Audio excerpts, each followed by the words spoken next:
हरे कृष्णा। तो आप सबका स्वागत है इस जर्नी ऑफ सेल्फ डिस्कवरी के दूसरे सत्र में। तो सत्र की शुरुआत हम करेंगे मंगलाचरण प्रार्थना से। तो सबसे निवेदन है कि हृदय से प्रार्थना करें और भगवान का हम आशीर्वाद प्राप्त करें, आचार्यों का आशीर्वाद प्राप्त करें कि हम इस यात्रा में सफल हों।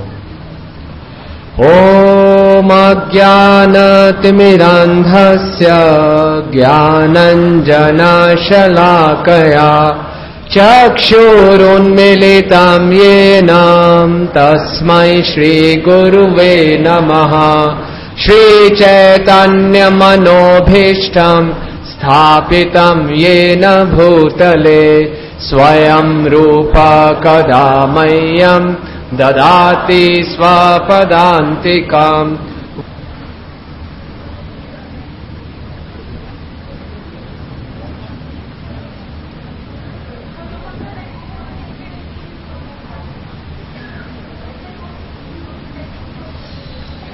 हरे कृष्णा।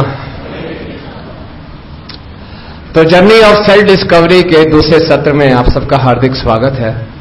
आप सबको का भक्तों का बहुत बहुत धन्यवाद कि आप अपने अपने बिजी शेड्यूल से आपने फिर से टाइम निकाला और आप यहाँ पे उपस्थित हुए।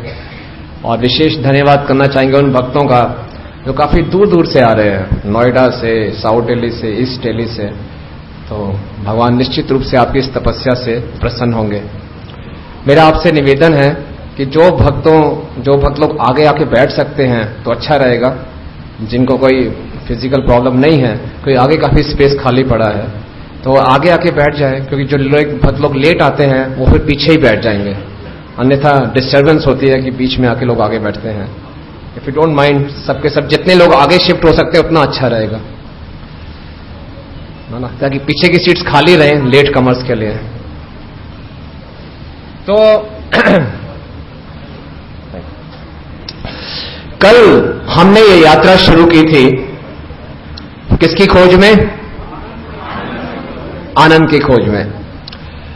तो सबसे पहले हमने चर्चा की थी कि हम सब निरंतर आनंद की खोज में हैं।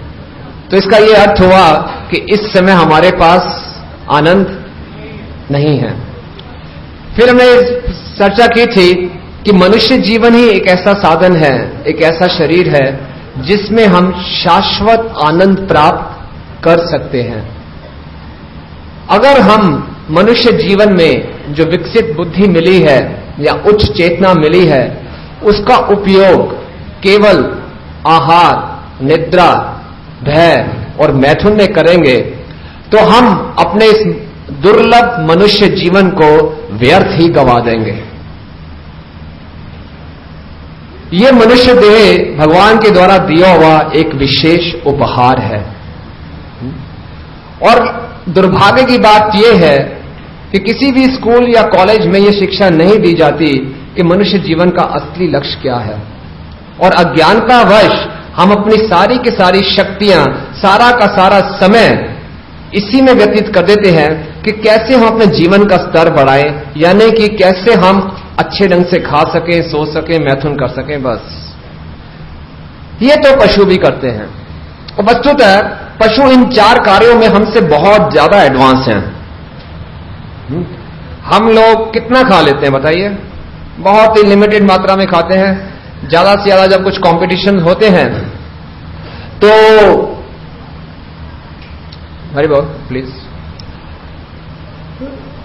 तो ज्यादा से जब कोई कॉम्पिटिशन्स होते हैं तो मालूम चलता है किसी ने 200 इडली खा ली या 400 समोसे खा लिए, ऐसे कुछ कॉम्पिटिशन्स होते हैं। लेकिन हाथी से हम कॉम्पीट नहीं कर सकते।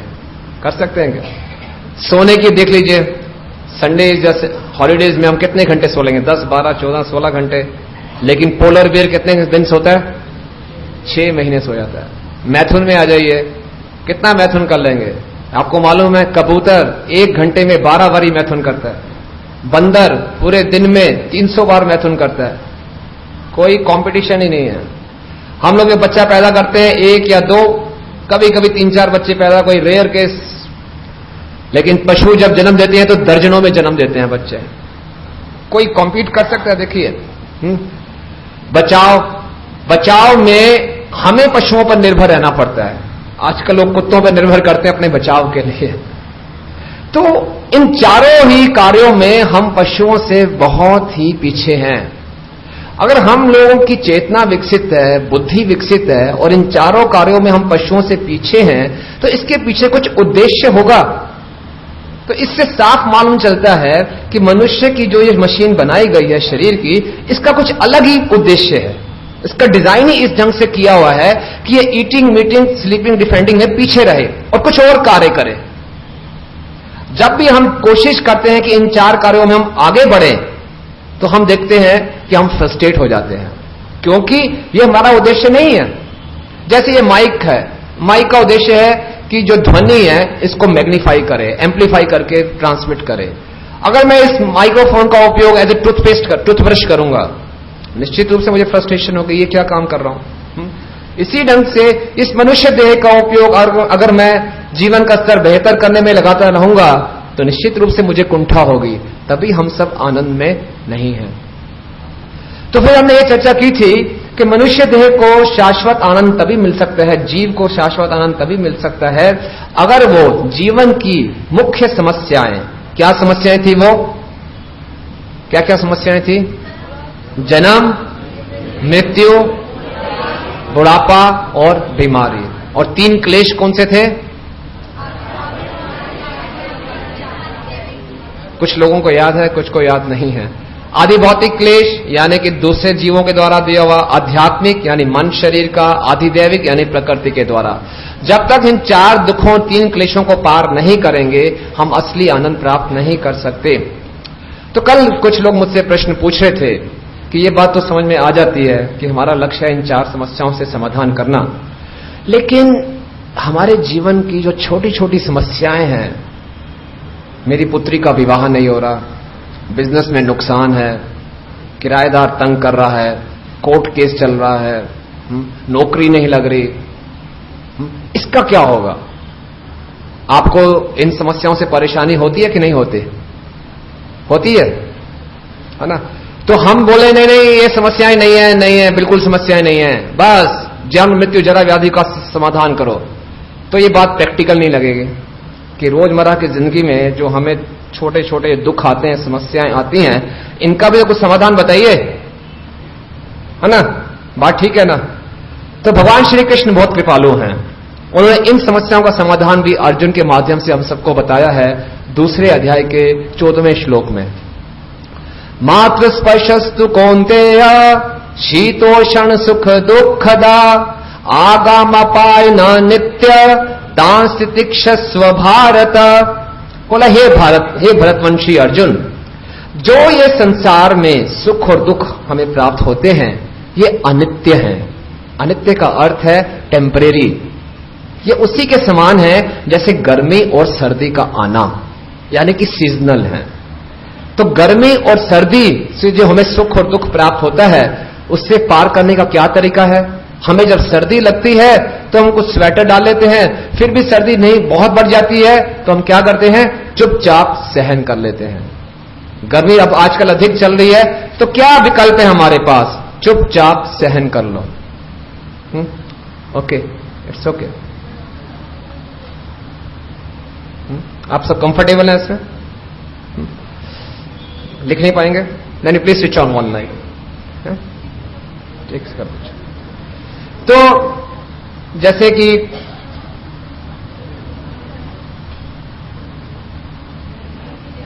ओके ओके, फैन ऑफ हो गया, फिर ऑन कर दीजिए। फिर इसको दूसरा ऑफ कर दीजिए जो पहले था वैसे।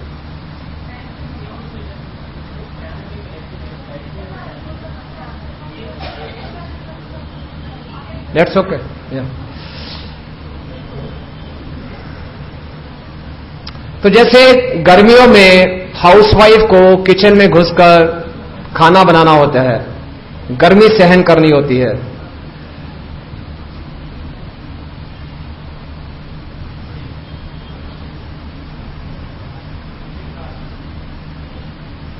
तो हाउसवाइफ सारी गर्मी तकलीफ को सहते हुए अपने कर्तव्य का पालन करती है। है ना, कोई और विकल्प नहीं है, चुपचाप सहन कर लो। इसी ढंग से हमारे जीवन में जो समस्याएं आती हैं, कृपया करके इसको सहन करने का प्रयास कीजिए। समय आने पर कि दुख के बाद सुख आएगा, सुख के बाद दुख आएगा ही आएगा, तो इसको हमें सहन करना चाहिए।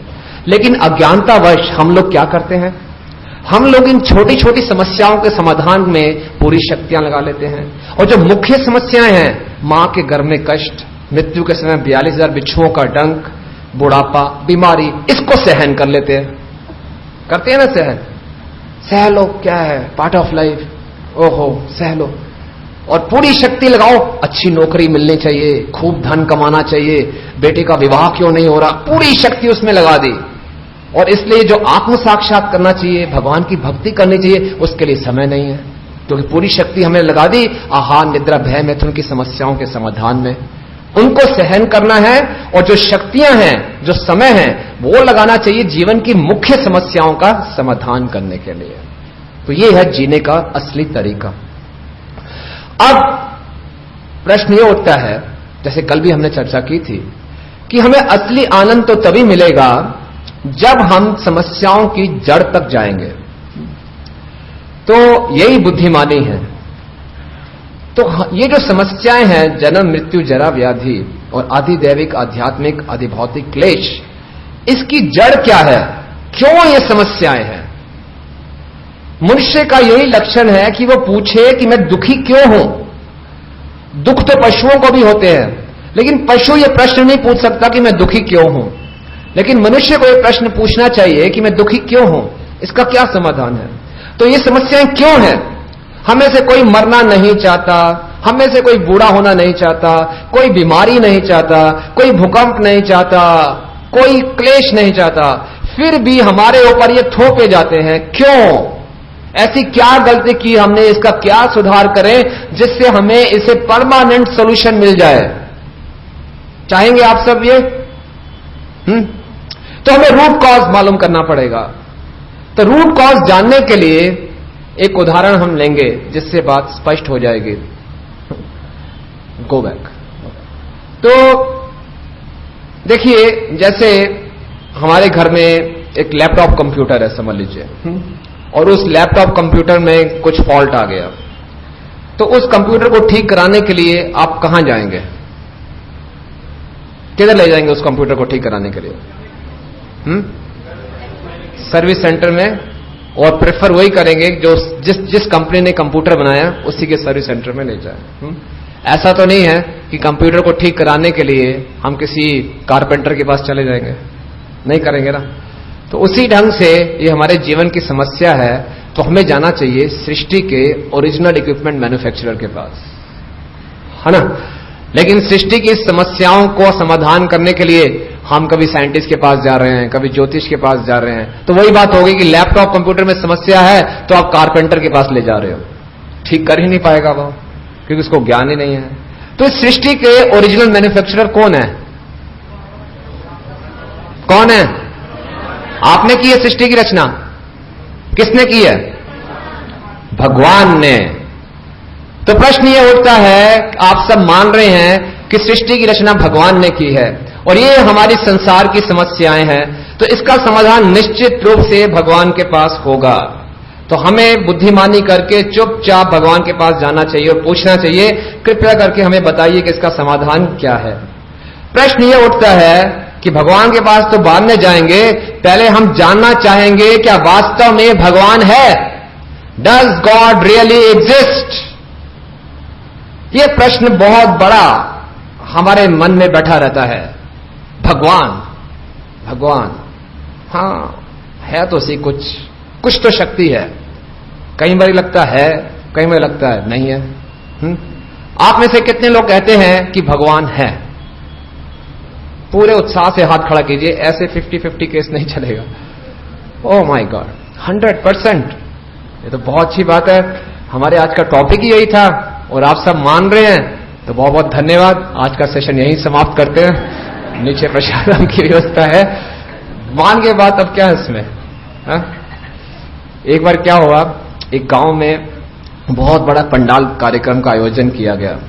तो पास के गांव से एक स्वामी जी को बुलाया गया स्वामी जी मंच पे आए, उन्होंने कथा शुरू करने से पहले ऐसे ही प्रश्न पूछा, आप में से कितने भक्त लोग भगवान के विषय में जानते हैं? तो गांव के लोग बहुत सरल थे, आप ही की तरह, सबने हाथ खड़ा कर दिया उत्साह से।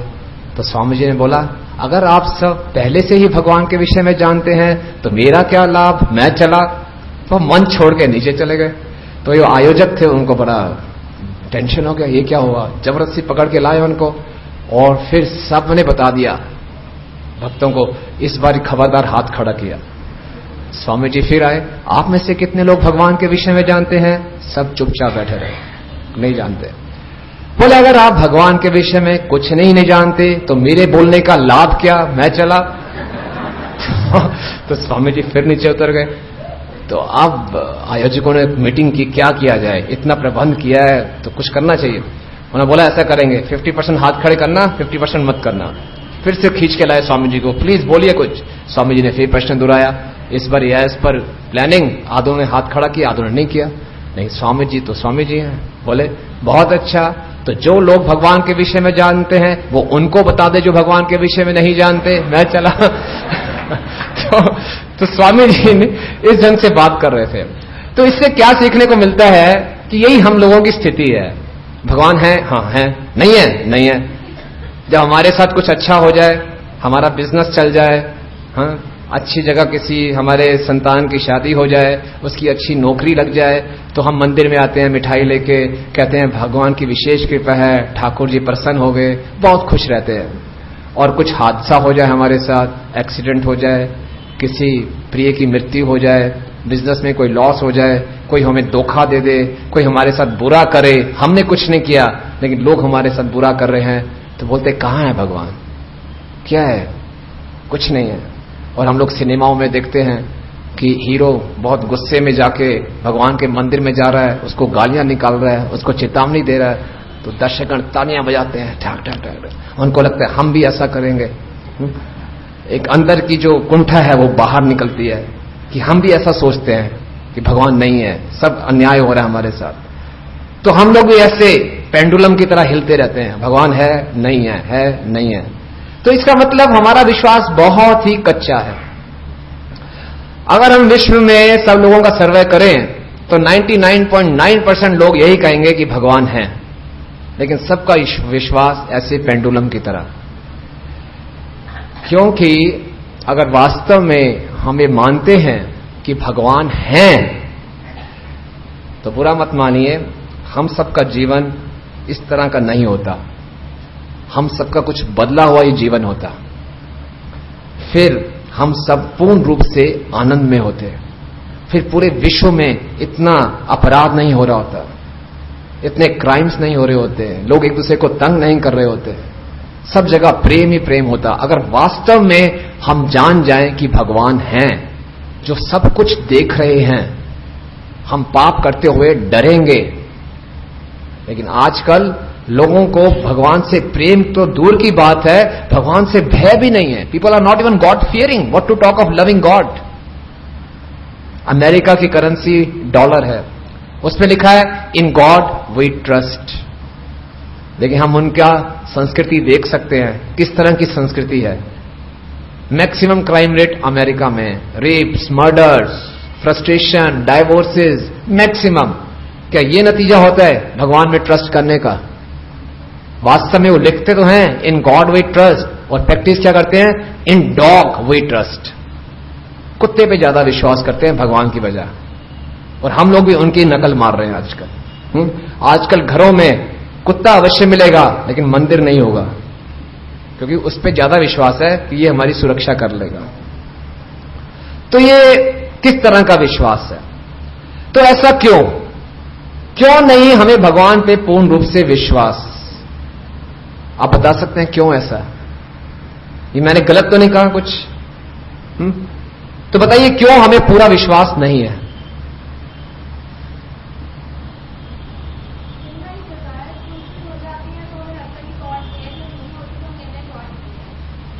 नहीं, ये तो हमने बोला ही है, लेकिन ऐसा क्यों होता है?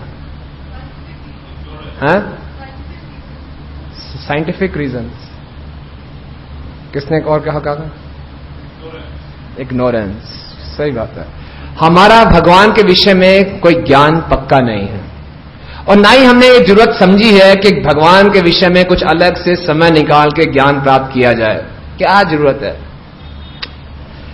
मतलब कि सबसे लास्ट प्रायोरिटी कि भगवान के विषय में कुछ बातचीत की जाए, कुछ ज्ञान। क्यों? कोई आवश्यकता नहीं है। कहीं भी कुछ भी कोई चर्चा नहीं होती भगवान के विषय में। कुछ करना शुरू करो, बोले कैसी अजीब अजीब सी बातें कर रहे हो, ये कोई उम्र है? बुढ़ापे में देख लेना जो करना है। आपको मालूम है वास्तव में हम सब बूढ़े हैं। आपकी क्या आयु है? 12 साल। क्या नाम है आपका? अर्चित। 12 साल का अर्चित बच्चा नहीं है, बूढ़ा है। आप बोले क्यों मतलब? और हम सब बूढ़े हैं। क्यों? क्योंकि शास्त्रों में वृद्ध अवस्था की परिभाषा दी गई है। वृद्ध अवस्था वो अवस्था है जो मृत्यु से बिल्कुल पहले की अवस्था होती है। और हम सब जानते हैं कि हमारी मृत्यु कब आएगी। है किसी के पास डेट ऑफ डेथ डीओडी? नहीं है ना। तो इसका मतलब क्या होगा? जब मृत्यु कभी भी आ सकती है, इसका मतलब हम सब क्या हो गए? बूढ़े हो गए। तो ये सोचना कि बुढ़ापे में भगवान के विषय में बात करेंगे, ये तो बहुत बड़ा भ्रम है। जब मौका मिले, प्रहलाद महाराज कहते हैं 5 वर्ष की आयु से हमें भगवत ज्ञान के विषय में चर्चा शुरू कर देनी चाहिए। और यही वो ज्ञान है, जब तक हम भगवान के विषय में ज्ञान नहीं रखेंगे, हम जीवन में कभी भी आनंद प्राप्त नहीं कर सकते। ये बात आप अच्छे ढंग से समझ आइए। उपनिषदों में कथन है, तमेव विदित्वा मृत्युम तरंती, तम एव, उसको जानकर ही हम मृत्यु को लांघ सकते हैं, अन्यथा बार बार इस जन्म मृत्यु के चक्कर में हमें पड़ना पड़ेगा। तो भगवान के विषय में हमारी अज्ञानता का मुख्य कारण यह है कि ज्यादातर जो हमें ज्ञान प्राप्त होता है वो कहां सुना? हमारे घर में कुछ बुजुर्ग हमें बता देते हैं कि ऐसे ऐसे करना चाहिए, ऐसे आरती करनी चाहिए, हफ्ते में एक बार मंदिर चले जाया करो। कुछ प्रश्न पूछते हैं तो बोलो नहीं, इसमें प्रश्न नहीं पूछते, चुपचाप रहो। या फिर कुछ टीवी सीरियल देख के हमें ज्ञान हो जाता है, या फिर कुछ सोशल प्रेशर, सामाजिक दबाव कि करना चाहिए, सब कर रहे हैं। तो जैसे मुझे याद पड़ता है कि हमारे कॉलेज में एक मित्र थे जो कि बिल्कुल भगवान पे विश्वास नहीं करते थे। बाद में कुछ सालों के बाद उन्होंने अपना बिजनेस शुरू किया, फैक्ट्री खोली, मुझे बुलाया तो गए, तो मैंने देखा वहां पे यज्ञ हो रहे हैं, स्वाहा स्वाहा। मैंने बोला भाई ये क्या बात है, तुम तो बिल्कुल चीजों में विश्वास नहीं करते थे, अब क्या कर रहे हो? बोले देखो विश्वास तो मुझे अभी भी नहीं है।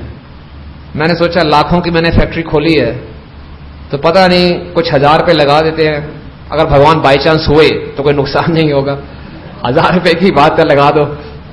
तो ये हम सब करते हैं, कुछ भी करते रहेंगे, पता नहीं क्यों कर रहे हैं, कर देते हैं चलो। और भारत में तो खासकर विशेष प्रॉब्लम है, किसी को भी भगवत ज्ञान नहीं है, लेकिन बातचीत शुरू करो तो हर कोई अपने आप को पंडित बताता है कि भगवान ये हैं, भगवान वो हैं। तरह तरह के मिसकंसेप्शंस हैं भगवान के विषय में। नेक्स्ट, ये सारी की सारी शिक्षाएं श्रील प्रभुपाद की शिक्षाओं पर आधारित हैं। तो देखिए क्या क्या मिसकंसेप्शन है। कुछ लोग बोलते हैं कि भगवान तो एक प्रकाश है। सुनिए ना अपनी बात। और कुछ संस्थाओं में बताया जाता है कि भगवान पे ध्यान लगाने का अर्थ है एक बिंदु पे ध्यान लगाओ, बस बिंदु पे ध्यान लगा के घूमते रहते हैं।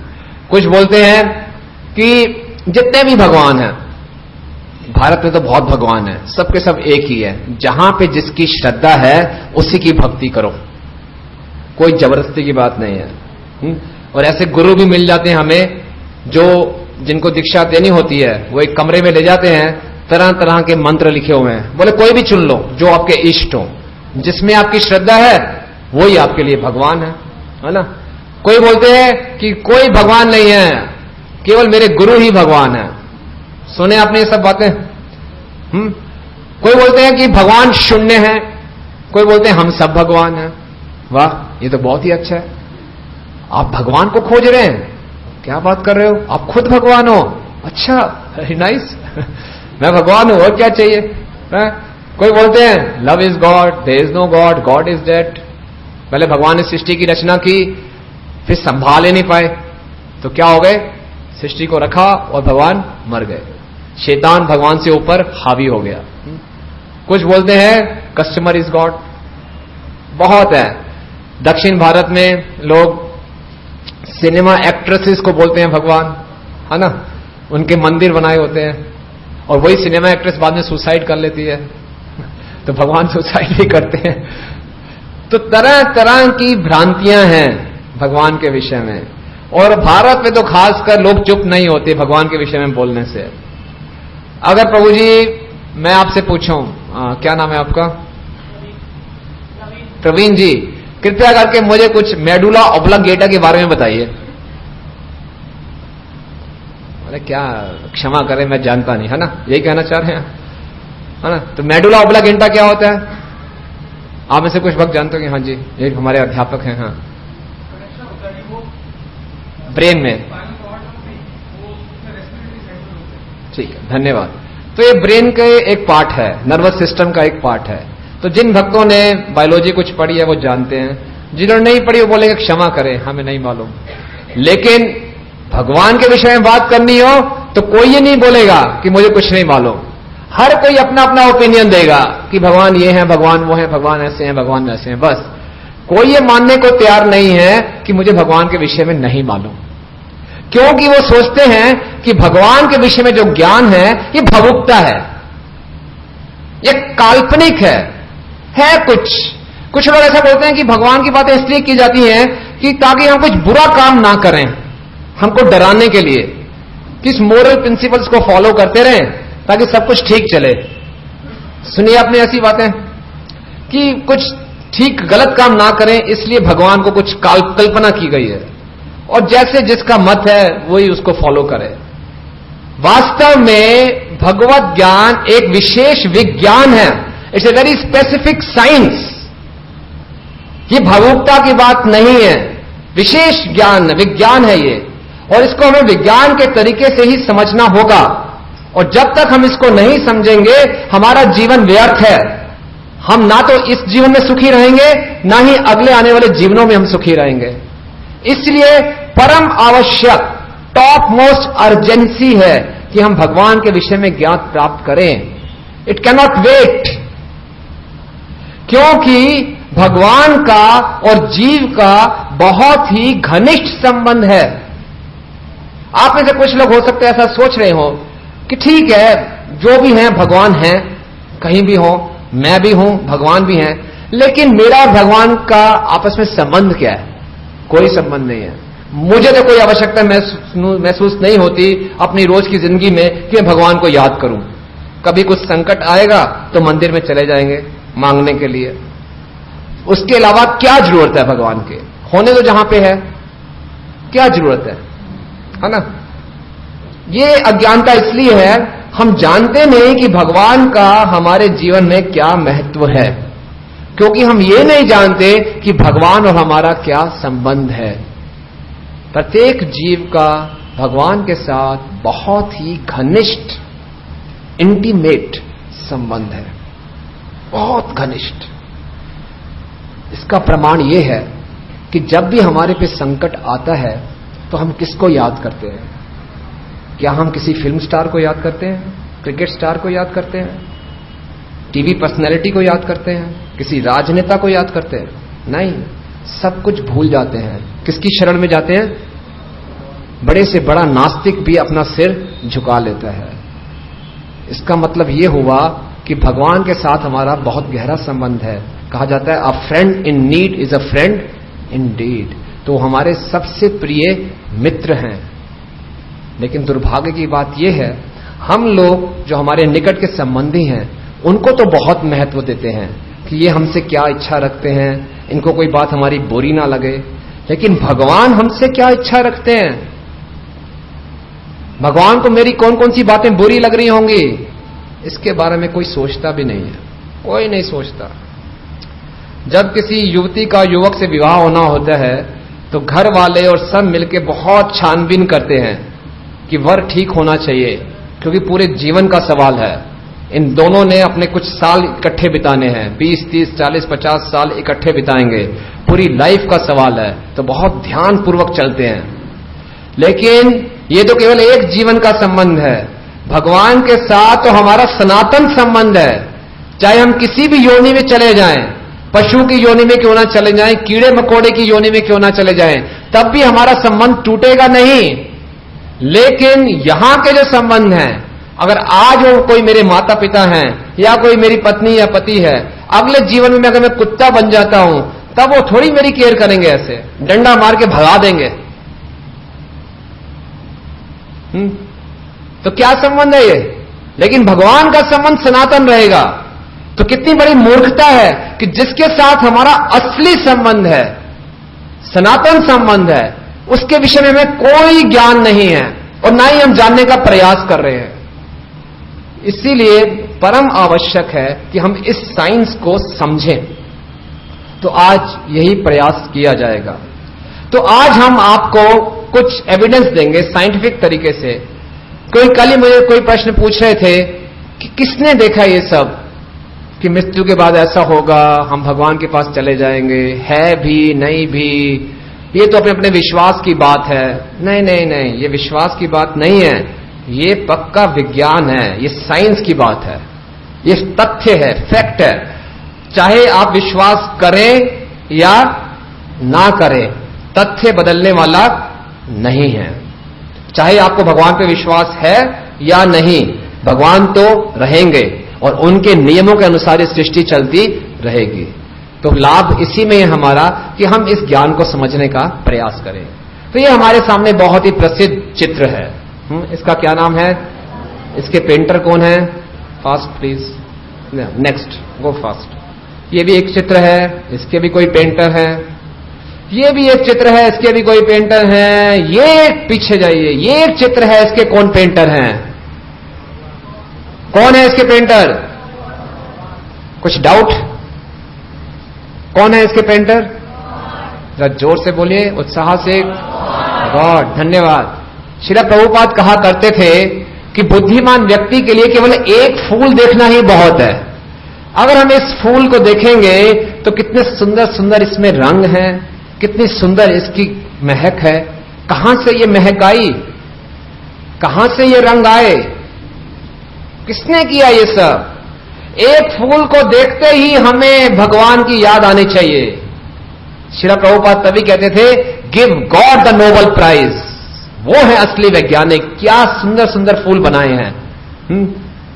ये देखिए कितना सुंदर कलरिंग हो रखा है, कितना सुंदर, कितना अद्भुत है ये।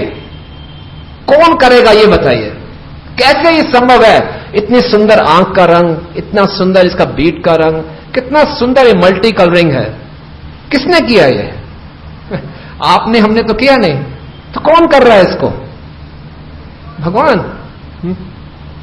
ये देखिए समुद्र का तट है और ये कौन से पेड़ हैं?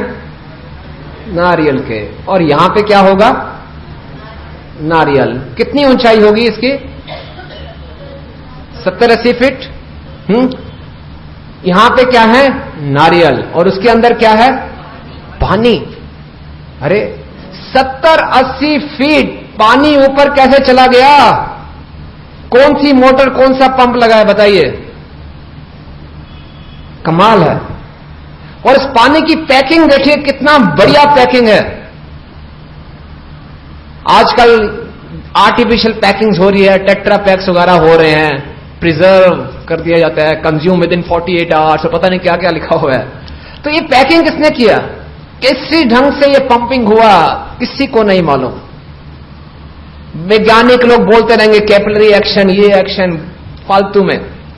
लेकिन जो भी एक्शन हो रहा है, जो भी पद्धति चल रही है, वो पद्धति शुरू किसने की?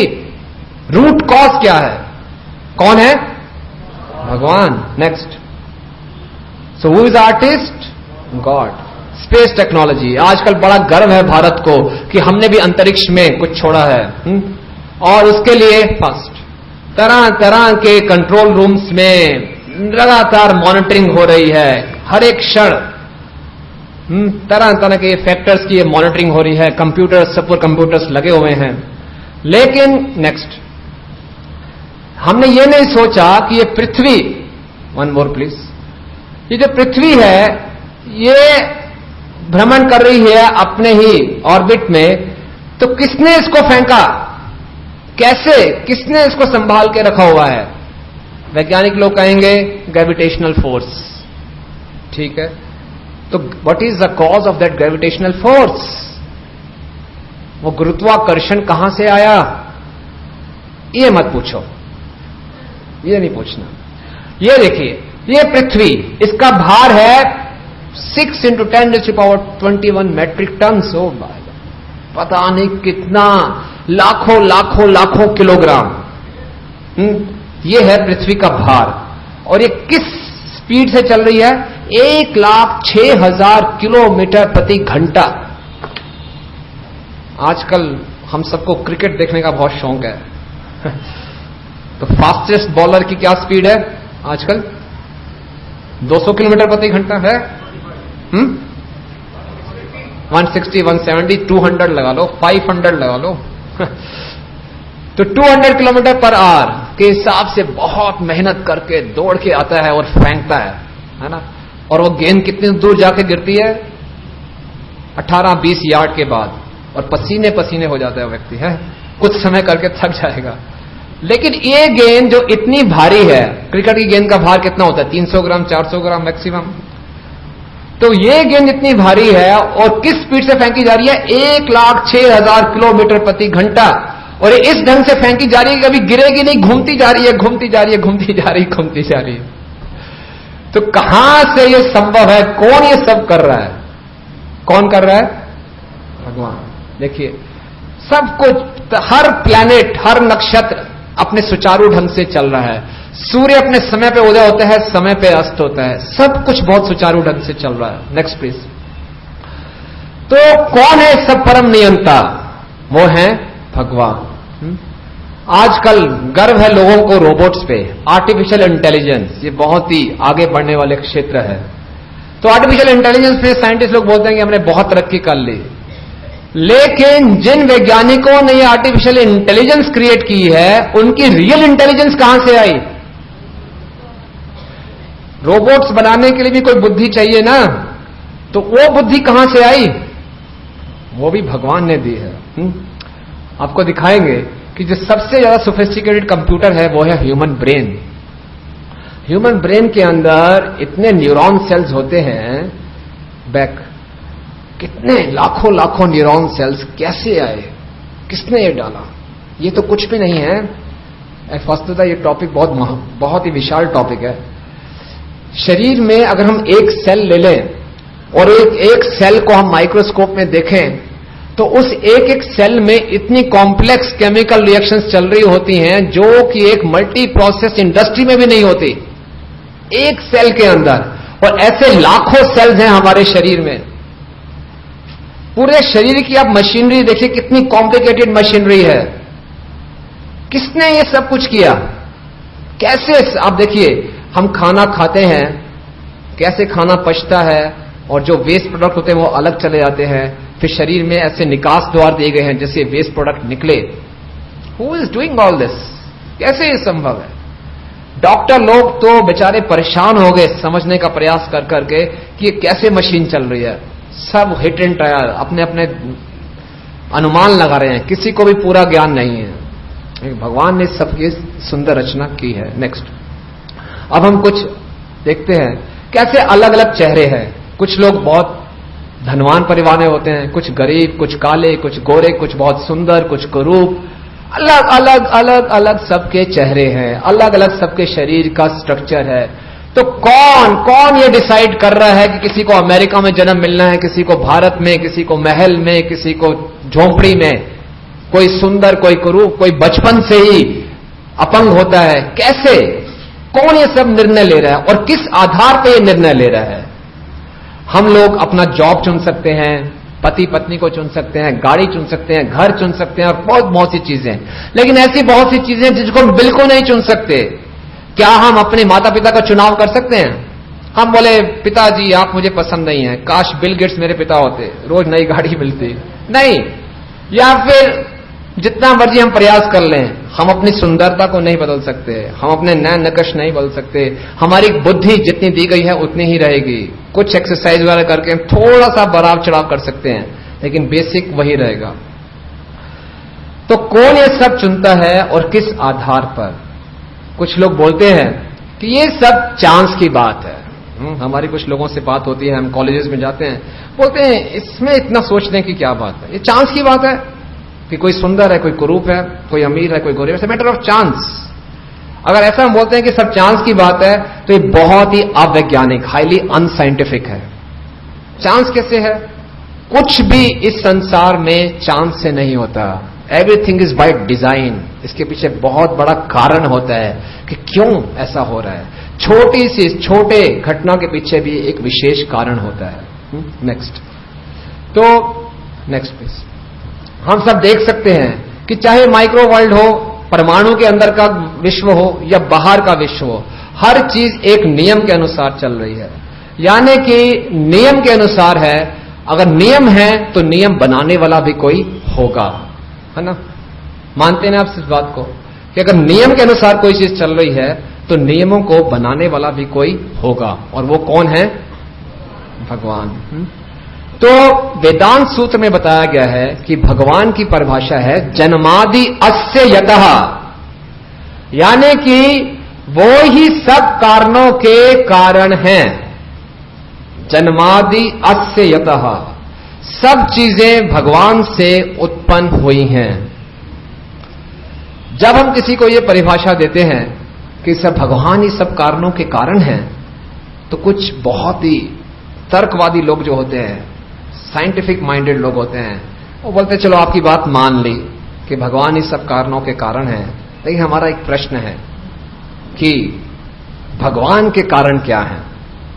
भगवान की उत्पत्ति कहां से हुई? बताइए। बड़ा अच्छा प्रश्न। भगवान से सब कुछ उत्पन्न हुआ तो भगवान को भी किसी ने उत्पन्न किया होगा, तो वो कौन है? तो ये मूर्खता है, क्योंकि भगवान की परिभाषा ही यही है कि वो सब कारणों के कारण है और उनका कोई कारण नहीं है। अनादिर आदिर गोविंद सर्व कारण कारणम, ही हैज नो बिगनिंग, अनादि, उनकी कोई शुरुआत नहीं है। तो ये बात हो सकता है हमें पूर्ण रूप से अभी समझ में ना आए, क्योंकि इस संसार में हम जो कुछ भी देखते हैं उसकी शुरुआत होती है और उसका अंत होता है। और ऐसे किसी बात को जानना या समझना जिसकी शुरुआत ही नहीं है, ये हमें समझ में नहीं आएगा। क्यों समझ में नहीं आएगा? क्योंकि भगवान इस भौतिक जगत के नहीं हैं। भगवान के ऊपर समय का कोई प्रभाव नहीं पड़ता। भगवान का ना आदि है ना अंत है, वो सनातन है। श्रीपाद शंकराचार्य जी कहते हैं नारायण पर व्यक्ता, कि जो नारायण है वो इस जगत से परे हैं। तो जो इस जगत से परे हैं तो उनके ऊपर इन जगत के नियम नहीं लगेंगे। श्रील प्रभुपाद और एक उदाहरण से समझाते हैं कि जिस ढंग से अगर कोई व्यक्ति मकान बना रहा है तो मकान बनाने के लिए उसको मकान से बाहर आना पड़ेगा, तभी वो मकान को बनाएगा। इसी ढंग से भगवान ने सृष्टि की रचना की तो भगवान सृष्टि से परे हैं। सृष्टि की रचना से पहले भी भगवान हैं, सृष्टि के समय भी भगवान हैं, और सृष्टि के प्रलय के बाद भी भगवान रहेंगे। इसीलिए उनको कहा जाता है परम सत्य। परम सत्य का अर्थ है जो कि हमेशा रहे, तो वो है भगवान। ठीक है? तो अब हम जानना चाहेंगे कि भगवान के और कुछ गुण। अभी हमने पाया कि भगवान इस सब कारणों के कारण हैं। दूसरे बातों में वो सृष्टि के रचयिता हैं, क्रिएटर। और अब बताया जा रहा है कि भगवान परम नियंता हैं, सुप्रीम कंट्रोलर, परम नियंता, यानी कि हर चीज को वो नियंत्रण करते हैं, कंट्रोल करते हैं। वैसे तो जो शब्द ईश्वर है, ईश्वर शब्द का अर्थ होता है नियंता, लेकिन भगवान परमेश्वर है, यानी कि परम नियंता। हम सब भी छोटे मोटे नियंता हैं। जब हमारे हाथ में रिमोट कंट्रोल आता है गाड़ी का या टीवी का या एसी का, हम भी अपने आप को कंट्रोलर समझते हैं। स्पीड बढ़ा देंगे, कम कर देंगे, वॉल्यूम बढ़ा देंगे, कम कर देंगे, हमें लगता है हम भी कुछ कंट्रोलर हैं, लेकिन हम परम नियंता नहीं हैं। परम नियंता होने के लिए परफेक्ट कंट्रोल चाहिए, परफेक्ट। अक्सर ये कहा जाता है कि घास का एक पत्ता भी बिना भगवान की इच्छा के नहीं हिलता, तो ये बिल्कुल ठीक है। हम लोगों के पास तो इतना भी नियंत्रण नहीं है कि हम अपनी बुढ़ापे को रोक सकें, मृत्यु को रोक सकें। हम तो स्वयं अपने खाने को भी नहीं पचा सकते। भगवान गीता के 15वें अध्याय में बता रहे हैं, अहम वैश्वा नरो भूत्वा प्राणी नाम देह माश्रिता, कि मैं सब प्राणियों की देह में वैश्वानर अग्नि हूं, जो कि खाने को पचाता ही है। तो देखिए, भगवान ही हमारे खाने को पचा रहे हैं। भगवान इतने परम नियंत्रण करते हैं। गीता में भगवान कह रहे हैं, मया अध्यक्षेण प्रकृति सूयते सचराचरम, कि ये सारी की सारी भौतिक प्रकृति मेरी अध्यक्षता में चल रही है। बताया जाता है कि भगवान के डर से ही सूर्य उदय होता है, भगवान के डर से ही सूर्य अस्त होता है, भगवान के डर से ही वर्षा होती है। सब कुछ भगवान के नियंत्रण में है। तो हमने इस बात को समझना चाहिए। अक्सर जैसे कि हमने कल चर्चा की थी कि हमारा हर एक कार्य तो होता है आनंद की खोज में, लेकिन परिणाम हमें क्या मिलता है? दुख। भागवत में क्या कहा गया है? सुखाय दुख मोक्षाय संकल्प इह कर्मण सदा आपनोति हि दुखम, कि हम कार्य करते हैं सुख के लिए और दुख की निवृत्ति के लिए, लेकिन परिणाम क्या मिलता है? हमेशा ही दुख। तो इससे स्पष्ट होता है कि हम कंट्रोलर नहीं हैं। क्योंकि वास्तव में अगर हम कंट्रोलर होते तो जिस उद्देश्य के साथ हम कर्म करते हैं उसका हमें उद्देश्य प्राप्त होना चाहिए। आप समझ रहे हैं बात को? जिस उद्देश्य के साथ हम कार्य प्रारंभ करते हैं, अगर हम वास्तव में कंट्रोलर होते तो हमें पूर्ण रूप से उसका परिणाम मिलना चाहिए। परिणाम पे हमारा कोई कंट्रोल है ही नहीं। तो कौन कंट्रोल कर रहा है? भगवान। हमारे एक एक एक्शन को भगवान कंट्रोल कर रहे हैं। वो निर्णय ले रहे हैं कि इस एक्शन का, इस कार्य को, इसका क्या परिणाम देना है। कुछ भी हमारे हाथ में नहीं है। तो ये है सुप्रीम कंट्रोलर। भगवान परम नियंता है। एक एक जीव को, इस सृष्टि में एक भी अणु ऐसा नहीं है जो कि भगवान के नियंत्रण से बाहर हो। Nothing exist independent of God. Nothing, एक अणु भी भगवान के नियंत्रण से बाहर नहीं है। तो जब ये बात हम समझ जाएंगे तो हम शांति को प्राप्त करेंगे। अक्सर हम लोगों में कुंठा इसी बात से होती है कि मैंने क्या क्या नहीं किया लेकिन परिणाम हाथ में नहीं आया, तो इससे हमें कुंठा हो जाती है। जैसे कि दो मरीज हैं, एक ही तरह की उनकी आर्टरीज ब्लॉक हैं, दोनों का बाईपास ऑपरेशन किया गया, तो एक मरीज बच जाता है, एक मरीज मर जाता है। डॉक्टर सेम है, बीमारी सेम है, ऑपरेशन थिएटर सेम है, सब कुछ सेम है। तो आप जाइए डॉक्टर के पास कि ये क्यों मर गया, तो वो तरह तरह के कारण देंगे। ऑक्सीजन सप्लाई बंद हो गई, हार्ट फेल हो गया। क्यों भाई? आप किस तरह के डॉक्टर हो, क्यों नहीं रोक पाए?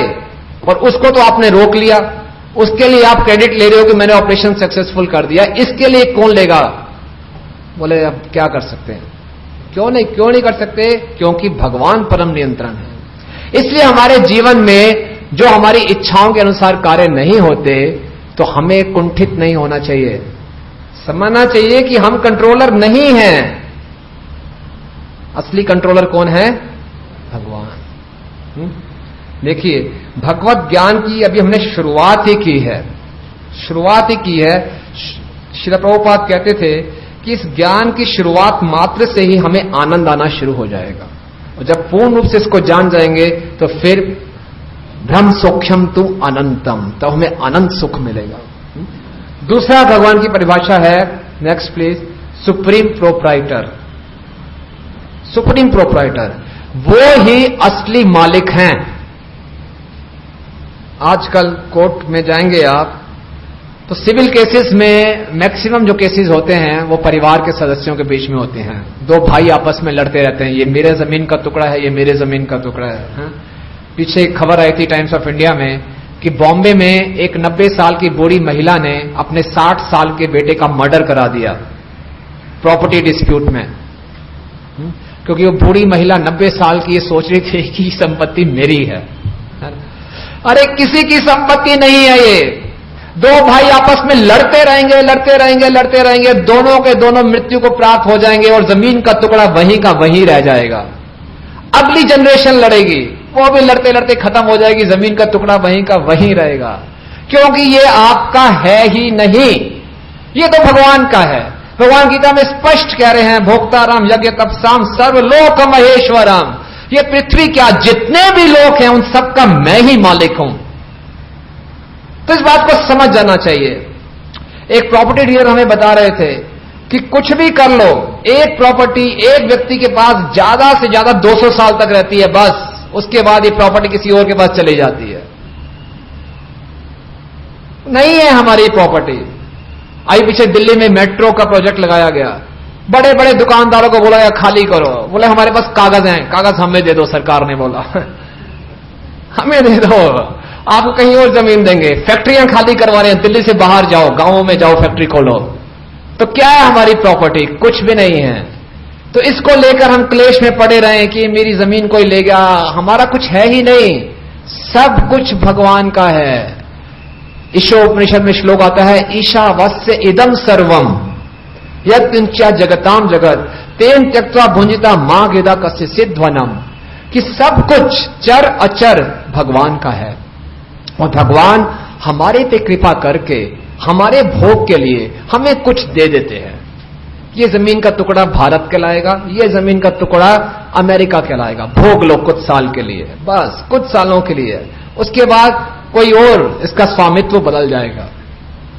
एक छोटी चींटी भी जिस बिल में प्रवेश करती है, उस चींटी को भी यह अहंकार रहता है कि यह मेरा घर है। छोटी चींटी भी उस बिल को अपना समझती है, पूरे परिवार के साथ वहां रह रही है, लेकिन जोर से उसके ऊपर पानी डाल दिया जाए, बेचारी चींटी को घर खाली करना पड़ेगा, क्योंकि वो वास्तव में प्रोप्राइटर नहीं है। तो इस बात को समझना है कि सुप्रीम प्रोप्राइटर तो भगवान है। इसके बाद है सुप्रीम एंजॉयर, परम भोक्ता। परम भोक्ता वही बन सकता है जो कि सुप्रीम प्रोप्राइटर हो। किसी भी वस्तु को भोग करने के लिए यह आवश्यक है कि वो वस्तु मेरी होनी चाहिए। जिस ढंग से हम देखते हैं कि किसी व्यक्ति का होटल है, तो होटल का मालिक अक्सर वहां नहीं बैठता, उसका मैनेजर वेटर सब मैनेज करते हैं। होटल का मालिक आराम से आएगा, कैशियर को बोलेगा कितना धन इकट्ठा हुआ, लेकर कुछ उनको कमीशन देकर चला जाएगा। तो जो सुप्रीम एंजॉयर है वो मालिक है। बाकी जो उनके स्टाफ वाले हैं, अगर वो उससे कॉपरेट करते हैं तो वो भी एंजॉय करेंगे।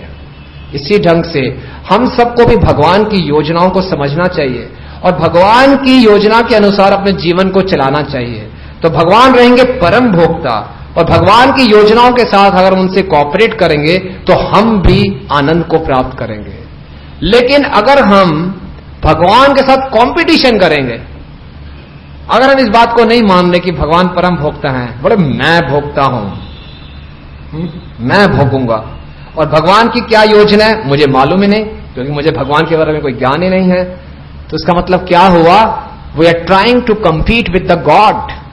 देख लो किससे आप कंपटीशन कर रहे हो। है कोई चांस भगवान से कोई कंपटीशन कर सकता है? कर सकता है कोई विजय के चांस है? बिल्कुल नहीं। तो चुपचाप हमें शरणागत कर देना चाहिए, सरेंडर करना चाहिए और भगवान को परम भोक्ता मान के भगवान के साथ हमें कोऑपरेट करना चाहिए। तो ये है भगवान creator, supreme controller, supreme proprietor, supreme enjoyer.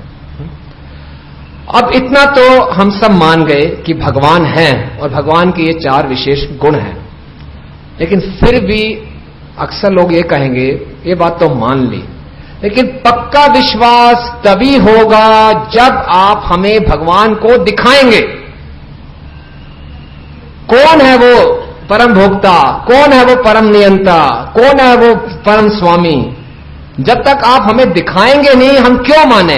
ये सब काल्पनिक है। तो अभी जो सबसे बड़ा भगवान के विषय में ज्ञान प्राप्त करने की जो बाधा है, can you show me God? अगर आप दिखाएंगे तो मान जाऊंगा, अन्यथा फिर थोड़ा सा संदेह तो रहेगा कि काल्पनिक बातें हैं।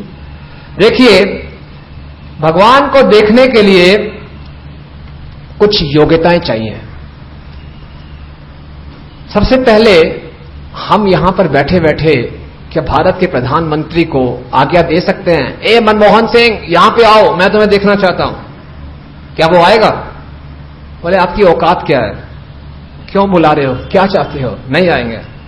इसी ढंग से भगवान परम नियंता, परम भोक्ता, परम स्वामी, हम उनको ये आज्ञा नहीं दे सकते कि मैं तुम्हें देखना चाहता हूं, यहां पे आओ, नहीं तो मैं नहीं मानूंगा। भगवान कहेंगे मत मानो। आपका क्या स्तर है जो आप मुझे बुला रहे हो? तो पहली योग्यता है कि हम भगवान को बुला नहीं सकते। भगवान हमारे कोई ऑर्डर कैरियर नहीं है, हमारे कोई सेवक नहीं है। और दूसरी कि हमें कुछ दूसरी योग्यता चाहिए भगवान को देखने के लिए। जैसे कि अभी कुछ समय पहले भारत में 3D सिनेमा आई थी। 3D सिनेमा के बारे में सुना सबने? देखा किसी ने 3D सिनेमा? किस किसने देखी है? आपने देखी है प्रभु जी? जब 3D सिनेमा अंदर देखने गए थे ऑडिटोरियम में, तो क्या दिया जाता था आपको? एक चश्मा। बिना चश्मे क्या आप पिक्चर देख सकते थे? नहीं। इसी ढंग से 3D सिनेमा को देखने के लिए एक अलग चश्मा चाहिए, एक अलग दृष्टि चाहिए। इसी ढंग से भगवान एक ऑल टुगेदर डिफरेंट डायमेंशन है। वो आध्यात्मिक जगत के हैं, इस भौतिक जगत के नहीं हैं। तो उनको देखने के लिए एक अलग दृष्टि चाहिए, एक अलग चक्षु चाहिए। उन चक्षुओं से हम भगवान को देख सकते हैं। तो क्या आप सब वो दृष्टि चाहते हैं जिससे हम भगवान को देख सकें? है किसी को कुछ रुचि? सोच लीजिए, किस चीज को चाहिए वो दृष्टि जिससे वो भगवान को देख सके? धन्यवाद। तो हम भगवान से प्रार्थना करेंगे कि 7 दिनों के अंदर हम वो दृष्टि अवश्य मिल जाएगी जिससे हम भगवान को देख पाएंगे। ये कोई झूठा वायदा नहीं है। 7 दिन के बाद आप खुद ही कहेंगे हां हमें वो दृष्टि मिल गई है। तो भगवान के विषय में ज्ञान प्राप्त करना कैसे प्राप्त करें? देखिए, किसी भी वस्तु के बारे में ज्ञान प्राप्त करना है तो उसके 3 तरीके होते हैं। सबसे पहला तरीका है प्रत्यक्ष प्रमाण, प्रति इति अक्षः, यानी कि हमारी इंद्रियों के सामने उसको प्रस्तुत करो, यानी कि सीइंग इज बिलीविंग। अगर आप हमारी आंखों के सामने उनको ले आएंगे तब हम मान जाएंगे कि ये भगवान है। तो क्या आप बताइए, ये ठीक है सीइंग इज बिलीविंग कि आप दिखाओगे तभी मानेंगे? क्योंकि ऐसी बहुत सी वस्तुएं होती हैं जो दिखाई देती हैं लेकिन होती नहीं है। कोई उदाहरण है आपके पास? जो दिखाई देती हैं लेकिन होती नहीं है।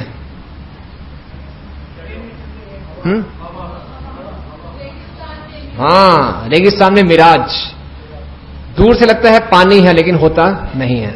और ऐसी बहुत सी वस्तुएं हैं जो होती नहीं है, जो होती है लेकिन दिखती नहीं है। वो कैसे है? हवा है जैसे। अब हवा को बोलो दिखाओ, दिखा नहीं सकते लेकिन है। तो इसलिए सीइंग इज बिलीविंग कि जब तक आप दिखाओगे नहीं हम मानेंगे नहीं, ये गलत है। इसके अलावा इसके द्वारा जो हम ज्ञान प्राप्त करेंगे वो अपूर्ण है, क्योंकि हर मनुष्य में 4 तरह की त्रुटियां होती हैं। आप सबने सुना होगा कि नो वन इज परफेक्ट, सुना आपने? लेकिन हमें यह नहीं मालूम कि हमारे अंदर इम्परफेक्शंस, हमारे अंदर त्रुटियां कौन सी हैं। आप जानते हैं हमारे अंदर कौन सी त्रुटियां हैं, हमारी गलतियां क्या क्या हैं? शास्त्रों में बताया गया है कि हमारे अंदर कौन कौन सी त्रुटियां हैं। पहली त्रुटि, पहला दोष, इम्परफेक्ट सेंसेस। हमारी इंद्रियां अपूर्ण हैं। इंद्रियां अपूर्ण होने का अर्थ है कि अगर आप बुरा ना माने तो मैं उदाहरण दे सकता हूं कि हमारे यहां में से बहुत से लोगों को ये चश्मा लगा हुआ है, इंद्रियां अपूर्ण है।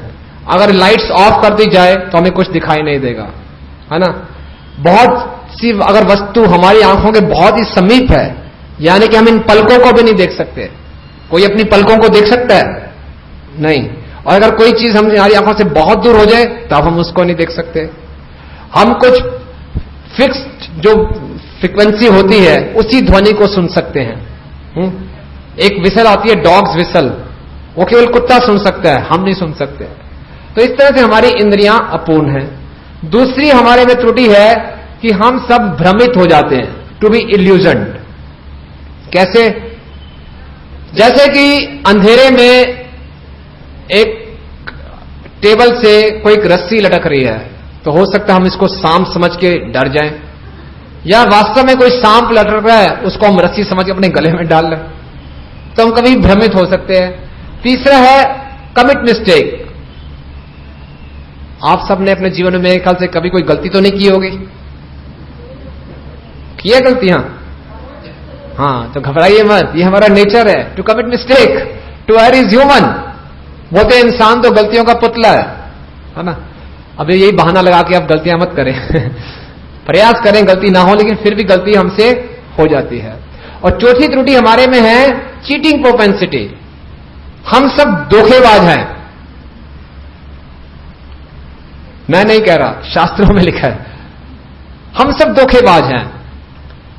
ईमानदारी से बताइए, कोई ऐसा व्यक्ति है यहां पे जिसने अपने जीवन में कभी किसी को धोखा ना दिया हो? नहीं है। बचपन से ही हम धोखा देना शुरू कर देते हैं।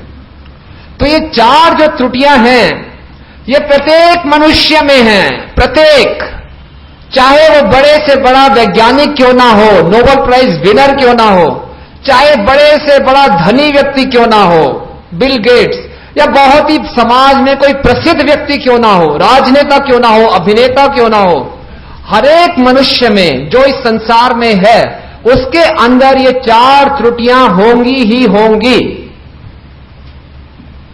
इसीलिए इन इंद्रियों के द्वारा जो हमें ज्ञान प्राप्त होता है वो हमेशा अपूर्ण होता है।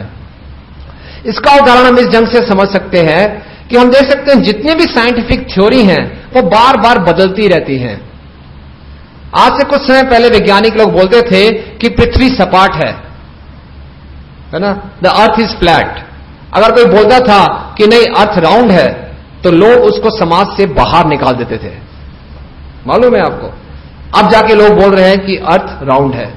अब से पहले साइंटिस्ट ये कहते थे केवल एक ही यूनिवर्स है, बस एक ही ब्रह्मांड है। अब उनको मालूम चला नहीं नहीं, बहुत से यूनिवर्सेस हैं। पहले ये थ्योरी होती थी कि जो ब्रेन है वो शरीर का वो अंग है जिसमें खून ठंडा होता है। अब हम हंसेंगे, है ना। कुछ समय पहले डॉक्टर लोग बोलते थे कि न्यूमेलिट सबसे सेफेस्ट पेन किलर है, जितनी मर्जी खा लो कोई साइड इफेक्ट नहीं है। और आजकल बोलते हैं न्यूमेलिट बिल्कुल मत खाना, किडनी पे इफेक्ट पड़ेगा। तो इतने साल जो बेचारे पेशेंट खाते हैं क्या होगा? तो इस साइंटिफिक थ्योरीज हम बदलते रहते हैं। क्यों बदलते रहते हैं? क्योंकि हमने जो ज्ञान, जिन भी साइंटिस्ट ने जो ज्ञान प्राप्त किया है उनके अंदर ये चार त्रुटियां हैं। इस बात को याद रखिए, इसका हम दोबारा और चर्चा करेंगे नेक्स्ट। फिर दूसरा तरीका है ज्ञान प्राप्त करने का, अनुमान प्रमाण। अनुमान का अर्थ है अंदाजा लगाना, हाइपोथेसिस, कि शायद ऐसा, शायद वैसा, शायद ये, शायद वो। जैसे एक बार क्या हुआ, कुछ वैज्ञानिकों लोगों ने कुछ एक्सपेरिमेंट किया। उन्होंने कॉकरोच को पकड़ा, है ना, और एक टेबल पे कॉकरोच को रख दिया और चिल्लाए दौड़ो दौड़ो, रन रन। कॉकरोच दौड़ा तो उन्होंने उसकी स्पीड नोट कर ली कि ये इसकी स्पीड है। सबने ग्राफ पे बना दिया, ये स्पीड है। फिर उन्होंने कॉकरोच की एक टांग तोड़ दी, फिर बोला रन रन। अब भी कॉकरोच दौड़ा तो उसकी स्पीड कुछ कम हो गई, उसको भी नोट किया, ग्राफ पे प्लॉट किया। फिर उसकी एक टांग तोड़ दी, फिर बोला रन रन। फिर ऐसे हुआ, धीरे धीरे करके उस कॉकरोच बेचारे की सारी टांगें तोड़ दी और बोला रन रन। कॉकरोच टस से मस ना हो, हिले ना, रन रन, वो हिले ना। तो सारे वैज्ञानिकों ने आपस में खूब चर्चा की और इस निष्कर्ष पर निकले कि जब कॉकरोच की सारी टांगें तोड़ दी जाती हैं तो कॉकरोच बहरा हो जाता है। पर देखिए सारा एक्सपेरिमेंट करके दिखाया, सुनाई नहीं दे रहा उसको, रन रन दौड़ ही नहीं रहा। तो ये अनुमान प्रमाण है। ऐसे ही कोई हाइपोथेसिस बना दिया और उसके अनुसार कुछ अपना रिजल्ट दे दिया। इसी ढंग से जब हम अनुमान प्रमाण से भगवान के विषय में बात करते हैं तो अनुमान लगाते हैं कि भगवान शायद प्रकाश हैं, शायद भगवान एक बिंदु हैं, शायद हम सब भगवान हैं। तो अनुमान लगा रहे हैं, कोई ज्ञान नहीं है। और जब हम प्रत्यक्ष से भगवान को देखना चाहेंगे तो हम लोग कैसे धोखा खाएंगे कि हमें दिखाइए कुछ चमत्कार, तभी हम आपको भगवान मानेंगे। तो आजकल ऐसे बहुत से जादूगर हैं, केवल जादूगर बनने से कोई भगवान नहीं बन जाएगा। तो ये जादूगर लोग हैं, वो तरह तरह के जादू हमें दिखा सकते हैं। कहीं से भी कुछ सोना निकाल दें, कहीं से भी राख में से कबूतर निकाल दें, तो बोलेंगे ये भगवान हो गए। नहीं, भगवान इतने सस्ते नहीं हैं। तो फिर भगवान के विषय में कैसे जाना जाए? तो भगवान के विषय में जानने का सबसे जो उत्तम तरीका है वो है शब्द प्रमाण। शब्द प्रमाण का अर्थ है शब्द, यानी कि अगर भगवान के विषय में जानना है तो हमें स्वयं भगवान के शब्दों पर विश्वास करना चाहिए। जैसे उदाहरण देते हैं आपको, क्या नाम है प्रभु जी आपका? राघव जी। तो अगर मुझे राघव जी के विषय में जानना है तो एक तरीका तो यह है कि मैं इनके पड़ोसियों के पास जाऊं और पता करूं कि राघव जी कैसे हैं, कौन हैं। एक से पूछा, दूसरे से पूछा, तो दूसरा बोलता है राघव जी पता नहीं कैसे व्यक्ति हैं, सुबह सुबह 4 बजे निकल जाते हैं, रात को 12 बजे आते हैं, कहीं देखते नहीं इधर उधर, हाथ में काले रंग का बैग है, फटाफट अंदर घुस जाते हैं और फिर सुबह सुबह निकल जाते हैं। कुछ काम धंधा है जबरदस्त, ड्रग्स, स्मगलिंग। तो ऐसी ऐसी धारणा इनके बारे में बन जाएंगी। फिर मैं इनके पास खुद आऊंगा कि राघव जी कृपया अपने विषय में कुछ बताइए। तो बोले जी मैं ऐसा ऐसा हूं, मैं ये कार्य करता हूं। तो ये क्या आप 4 बजे निकलते हैं, 12 बजे वापस आते हैं, हाथ में काला बैग, ये सब क्या चक्कर है? तो बोले कुछ नहीं, सुबह 4 बजे मैं मंदिर में जाता हूं, मंगल आरती करता हूं, फिर 7 डे सेशन अटेंड करता हूं, वहां पे खूब सेवा वगैरह करता हूं, सफाई वगैरह करके सब कुछ निपटा के 12 बज जाते हैं, इसलिए वापस आ जाता हूं। और एक काला बैग क्या है आपके हाथ में? कुछ नहीं, मेरा लैपटॉप है। बातें स्पष्ट हो गई है ना, कोई कंफ्यूजन नहीं, कोई शक नहीं। इसी ढंग से जब भगवान के विषय हमने जानना है कि भगवान लाइट हैं, बिंदु हैं, सब कोई भगवान है, भगवान शून्य है, क्या है आप? तो हे भगवान कृपया अपने बारे में बताइए। तो भगवान इतने कृपालु हैं, माया और मुग्धे जीवे नहीं स्वतः ज्ञान, जीवे कृपा कैले कृष्ण वेद पुराण। कि इस अपने बारे में जीव कुछ नहीं जान सकता, जीवों पे विशेष कृपा करने के लिए भगवान ने वेदों की रचना की, भगवान ने स्वयं अपनी वाणी से अपने बारे में बताया। तो शब्द प्रमाण का अर्थ है भगवान के शब्द, और ये शब्द कहलाते हैं शास्त्र या वेद। तो अगर हमने भगवान के विषय में ज्ञान प्राप्त करना है तो हमें शास्त्रों पर निर्भर रहना पड़ेगा, वेदों पर निर्भर रहना पड़ेगा।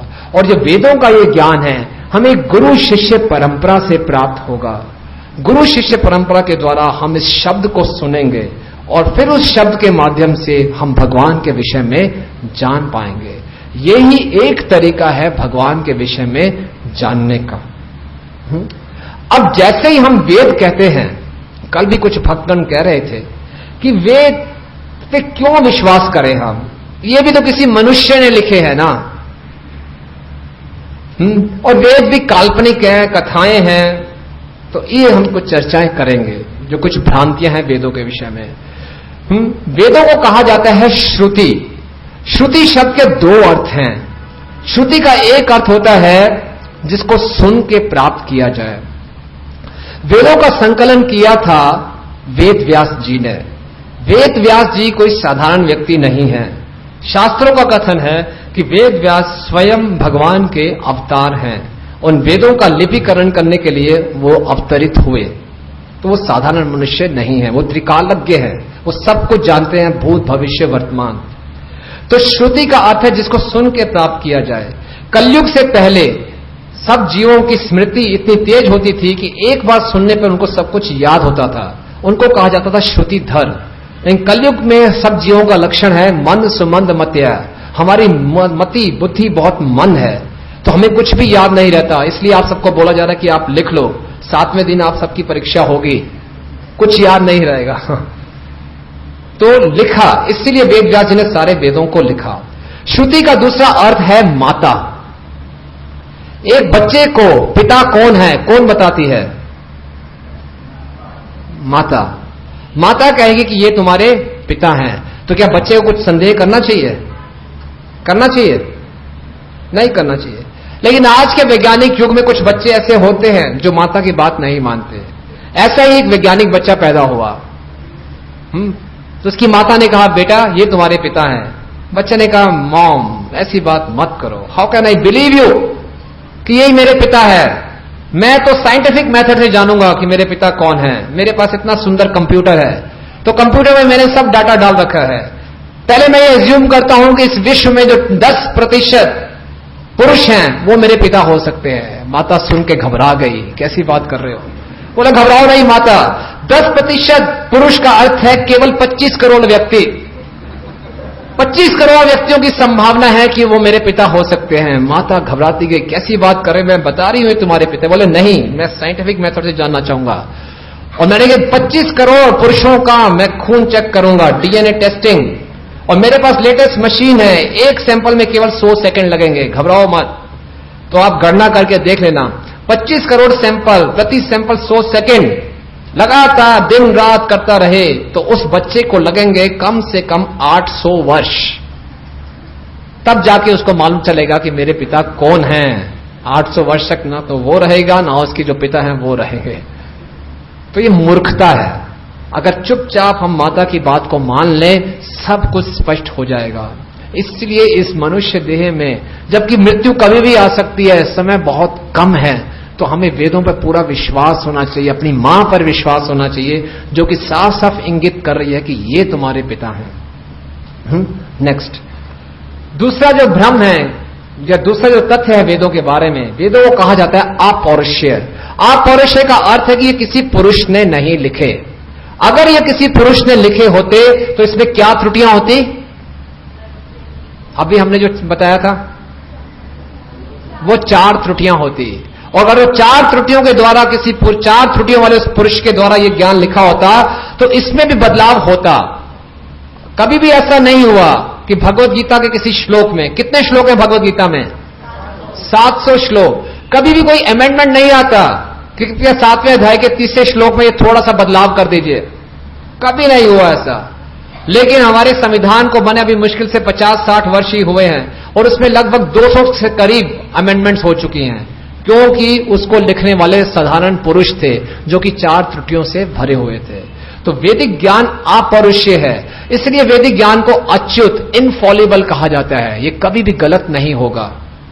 नेक्स्ट, वेद अभी भी रेलेवेंट हैं। आप कहेंगे वेद तो 5000 वर्ष पूर्व लिखे गए, आज की जेट एज में इसका क्या उपयोग? क्या उपयोग है आज के समय में वेदों का? ये तो पुरानी बात होगी, नई बात करो कुछ। हमारे गुरु महाराज एक तथाकथित जेट एज गुरु के पास गए। आजकल बहुत से जेट एज गुरु चल रहे हैं। तो हमारे गुरु महाराज ने कहा कि आप क्यों नहीं वैदिक संस्कृति का प्रचार करते हैं? तो बोलते, क्या वेदों की बात कर रहे हो, मैं तो कुछ नया देना चाहता हूं, समथिंग मॉडर्न। तो वेद तो पुरानी बात हो गई, कोई नई बात करो। अब हम आपको बताएंगे कि वेद हमेशा नवीन रहते हैं, मॉडर्न रहते हैं। कैसे?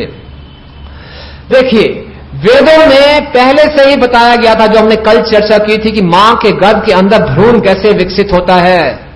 वैज्ञानिकों को बिल्कुल भी इसका आइडिया नहीं था।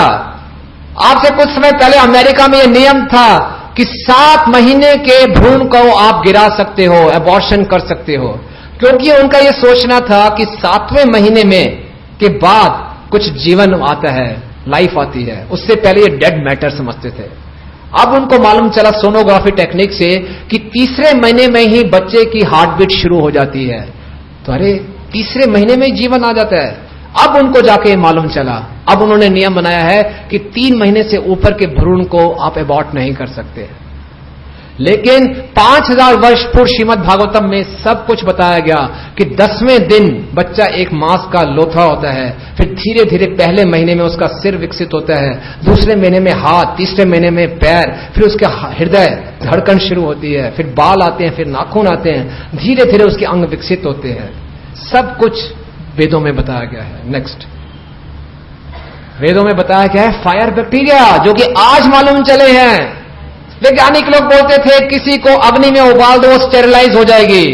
कितना बड़ा धोखा होता रहा हमारे साथ। जितना मर्जी उबाल लो, उसके बाद भी बैक्टीरिया रहते हैं, फायर बैक्टीरिया। अब उनको नया नाम दे दिया फायर बैक्टीरिया। वेदों में कहा गया आत्मा सर्वगता है, आत्मा अग्नि के अंदर भी है। फिर बताया गया काउ डंग, गाय का गोबर। 1940 में अब जाके वैज्ञानिकों को मालूम चला कि गाय का गोबर एंटीसेप्टिक है, जबकि वेदों में बताया गया है गाय का गोबर परम शुद्धकारी है। और प्लांट्स हैव लाइफ, 1953 में जगदीश चंद्र बोस ने बताया, उनको नोबेल प्राइज दे रहे हैं। पहले से ही बताया गया हमारे शास्त्रों में, पेड़ भी एक योनि है, लिविंग बीइंग है। नेक्स्ट, इसके अलावा बहुत सी ऐसी बातें हैं, बहुत सी, जैसे कि अभी बताया था कि पृथ्वी सपाट है कि गोल। वेदों में बताया गया भूगोल शास्त्र कि गोल है। तो ये रिसर्च करने का क्या लाभ? रिसर्च का आता है रिसर्च, यानी कि दोबारा से ढूंढो। जब सब कुछ पहले से ही दिया हुआ है तो फिर ढूंढने की क्या आवश्यकता है? चुपचाप वेदों को पढ़ो और ज्ञान को प्राप्त करो। क्यों इतनी शक्ति को व्यर्थ गंवाएं? फिर अब कुछ ऐसी भविष्यवाणियां हैं जो कि वेदों में लिखी हैं, कथित हैं, जो कि अब सत्य साबित हो रही हैं। जैसे कि चाणक्य पंडित के विषय में वेदों में लिखा हुआ है, चंद्रगुप्त मौर्य के विषय में वेदों में लिखा हुआ है। नेक्स्ट, बुद्धा जी के बारे में वेदों में लिखा हुआ है, जीसस क्राइस्ट, प्रोफेट मोहम्मद, इन सब के विषय में चैतन्य महाप्रभु की भविष्यवाणी की गई है। 5000 वर्ष पूर्व लिखा गया था कि चैतन्य महाप्रभु कलयुग के प्रारंभ होने के इतने वर्ष बाद प्रकट होंगे। उनकी माता का नाम, उनके पिता का नाम, सब कुछ बताया गया है। नेक्स्ट, वेद एक इंस्ट्रक्शन मैनुअल के समान है। जैसे हम अपने जीवन में कुछ मशीन खरीदते हैं, साथ में हमें इंस्ट्रक्शन मैनुअल मिलता है, उसी ढंग से वेद हमें बताते हैं कि जीवन में क्या करना चाहिए, क्या नहीं करना चाहिए। तो यही बुद्धिमता है कि इसके अनुसार हम अपने जीवन को चलाएं। वेद कोई माइथोलॉजी नहीं है। माइथोलॉजी का अर्थ होता है काल्पनिक। ये अंग्रेजों के द्वारा दिया हुआ शब्द है। उनको कुछ समझ में नहीं आया तो उनको माइथोलॉजी बता दी। अरे यही तो सत्य है, बाकी सब काल्पनिक है। इसी सत्य की शरण हमें जाना चाहिए। पूर्ण रूपेण सत्य है, पूर्ण रूपेण। नेक्स्ट, कुछ तथ्य, क्योंकि हमें चाहिए प्रत्यक्ष प्रमाण। हमारी मोटी बुद्धि मोटी है, स्थूल है। तो देखिए, नासा के विषय में हम जानते हैं सब लोग, तो उस पर हमें बहुत विश्वास रहता है। जो नासा ने कहा सही होगा। देखिए, नासा ने सैटेलाइट लिंक से ये पिक्चर लिया, और ये पिक्चर उन्होंने लिया भारत और श्रीलंका के बीच के पुल का। ध्यान से देखिए इस लाइट को। तो अब नासा के साइंटिस्ट ये कह रहे हैं कि भारत और श्रीलंका के बीच में ये पुल है जो कि लगभग 17,50,000 वर्ष पूर्व बनाया गया था। नासा के वैज्ञानिक ये स्थापित कर रहे हैं कि भारत और श्रीलंका के बीच में पुल 17,50,000 वर्ष पूर्व स्थापित किया गया था। और यही युग है राम जी का, त्रेता युग, जब राम जी ने लंका जाने के लिए इस पुल को बनाया था।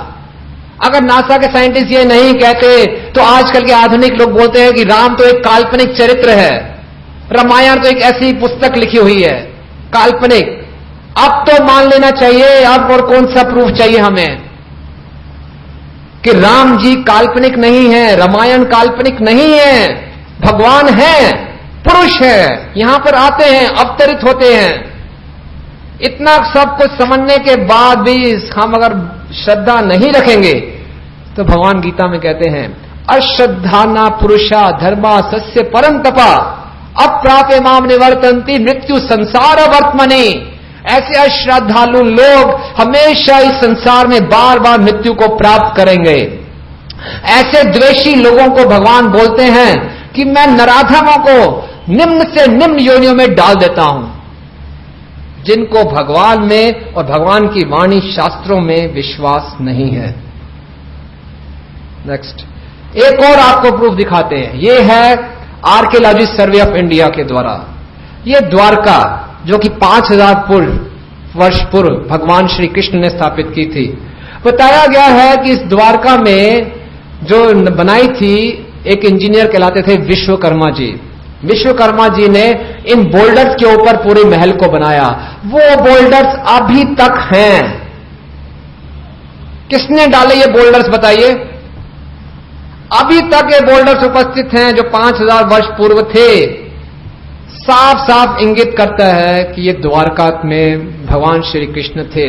नेक्स्ट, ये है महाबलीपुरम, जहां पे एक मंदिर है और उस मंदिर के अवशेष मिले जो कि 7500 वर्ष पूर्व है। आज के वैज्ञानिक कहते हैं कि मनुष्य जीवन 5000 वर्ष पहले शुरू हो, 40,000 वर्ष पहले शुरू हुआ है, होमोसेपियंस। तो 17,50,000 वर्ष पूर्व जो भगवान राम थे वो कौन थे? बोले 5000 वर्ष पूर्व ये सिंधु घाटी की सभ्यता है।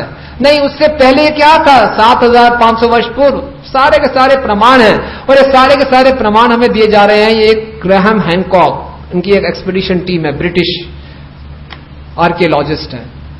तो अगर हमें प्रत्यक्ष प्रमाण पे भी विश्वास है तो सामने प्रत्यक्ष प्रमाण है। अब क्यों नहीं हम विश्वास करें कि भगवान है, ये काल्पनिक नहीं है। कृपया करके इस बात को समझ जाए, अन्यथा हम हमेशा दुखी रहेंगे। भगवान काल्पनिक नहीं है, भगवान के शास्त्र काल्पनिक नहीं है, ये परम सत्य है। जब तक हम इनकी शरण ग्रहण नहीं करेंगे हमारा जीवन व्यर्थ है। नेक्स्ट, और वेदों को हम प्राप्त करते हैं गुरु शिष्य परंपरा से। नेक्स्ट, ये टॉपिक बहुत बड़ा है, इसको हम अगले सेशन में ले लेंगे। नेक्स्ट करें।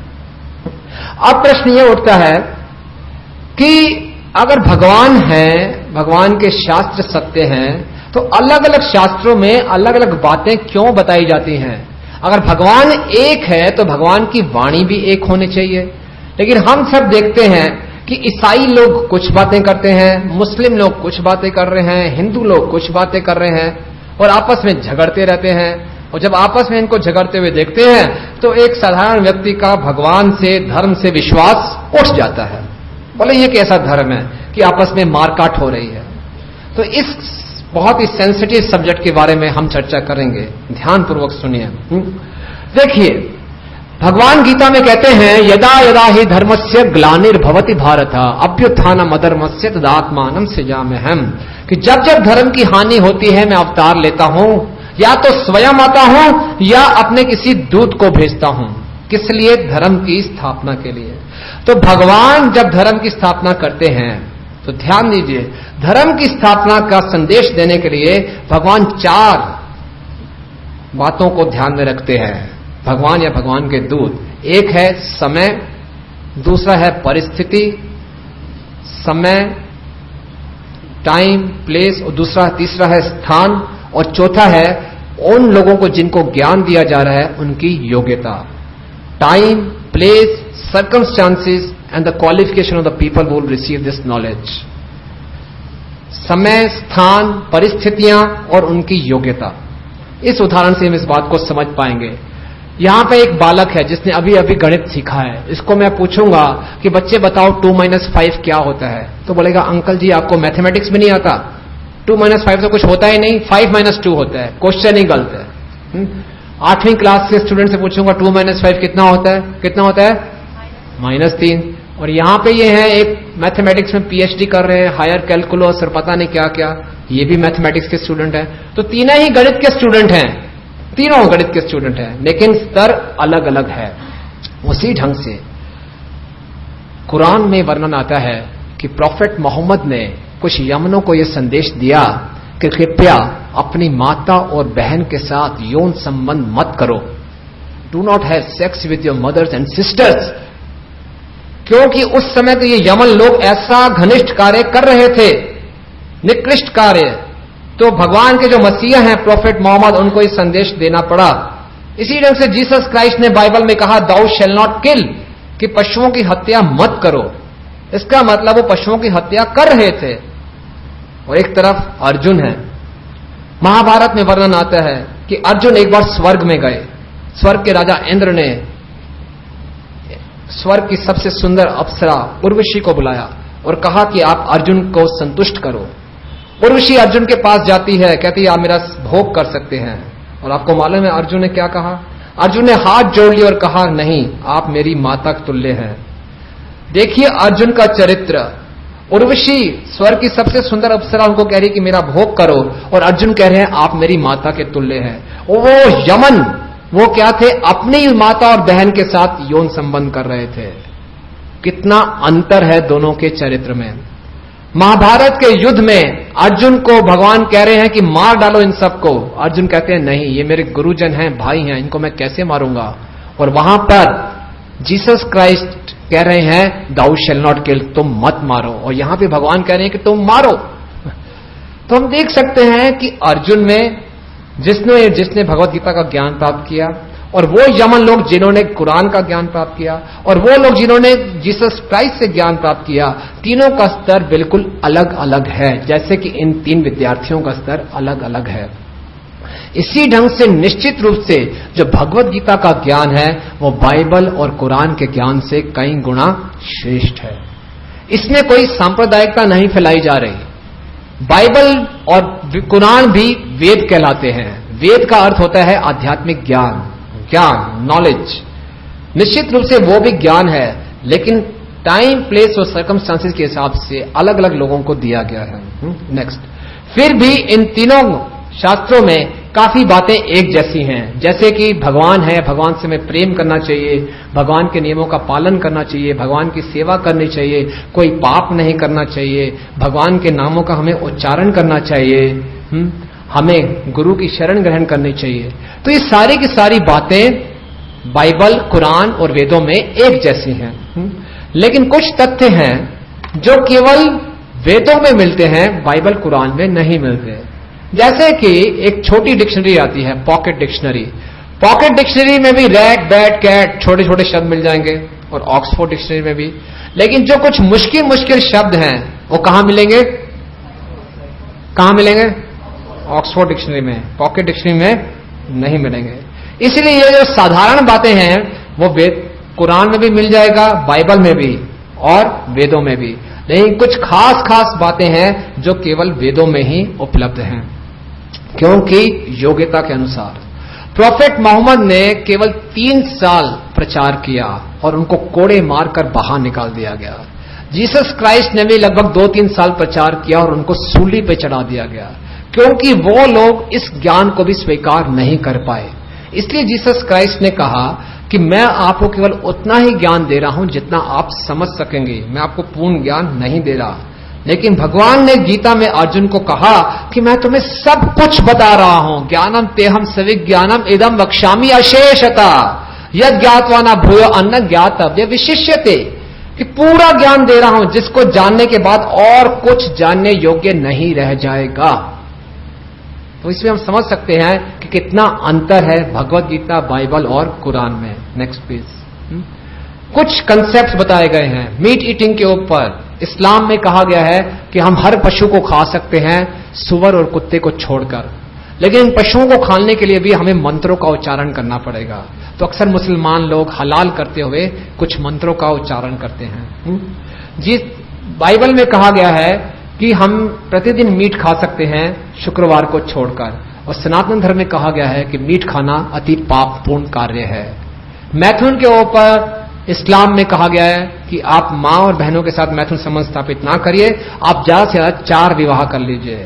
क्रिश्चियनिटी में कहा गया है it's better to marry than to burn with passion, अगर आप अपनी इच्छाओं को नियंत्रण नहीं कर पा रहे तो विवाह कर लीजिए। लेकिन सनातन धर्म में कहा गया है कि ये मैथुन की इच्छा एक खुजली के समान है, इसको अगर हम कोई धीर व्यक्ति सहन कर ले तो जीवन के चरम लक्ष्य को प्राप्त कर सकता है। तो हम देखेंगे तीनों ही इन दोनों विषयों के बारे में अलग अलग आदेश दिए गए हैं बाइबल, कुरान और शास्त्रों में। नेक्स्ट, अब हम इनकी आयु देखेंगे। इस्लाम इस पृथ्वी पे आया 1300 वर्ष पूर्व, ईसाई धर्म आया 2000 वर्ष पूर्व, बौद्ध धर्म आया 2500 वर्ष पूर्व, भगवत गीता भगवान ने कही बोली 5000 वर्ष पूर्व। और 5000 वर्ष पूर्व भगवत गीता जो भगवान ने बोली तो भगवान ने अर्जुन को यह भी बताया कि लाखों वर्ष पूर्व मैंने यही ज्ञान सूर्य के देवता विवस्वान को दिया था और वही ज्ञान दोबारा तुम्हें दे रहा हूं। तो जो सनातन धर्म है, जो वैदिक ज्ञान है, ये सृष्टि के प्रारंभ से है। एक बार एक प्रेस रिपोर्टर ने शिला प्रभुपाद से पूछा कि वेदों की क्या आयु है, वेद कितने पुराने हैं। शिला प्रभुपाद ने उत्तर दिया कि वेद का अर्थ है ज्ञान, और ज्ञान की कोई आयु नहीं होती, ज्ञान की कोई आयु नहीं है। सृष्टि के शुरुआत से ही ये ज्ञान चला आ रहा है। जीसस क्राइस्ट ने कहा कि I am the son of the God, मैं भगवान का पुत्र हूं। जीसस क्राइस्ट ने यह नहीं कहा कि मैं भगवान हूं। प्रोफेट मोहम्मद ने क्या कहा? आई एम द मसीहा ऑफ द गॉड, कि मैं भगवान का भेजा हुआ दूत हूं।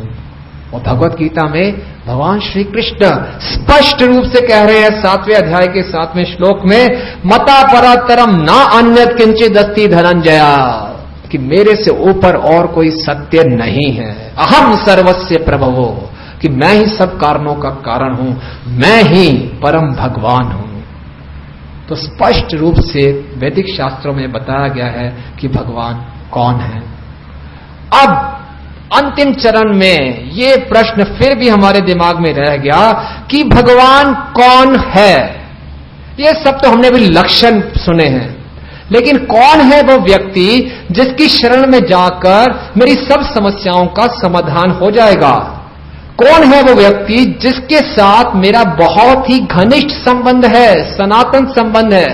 कौन है व्यक्ति जो परम नियंता है, परम भोक्ता है, परम स्वामी है?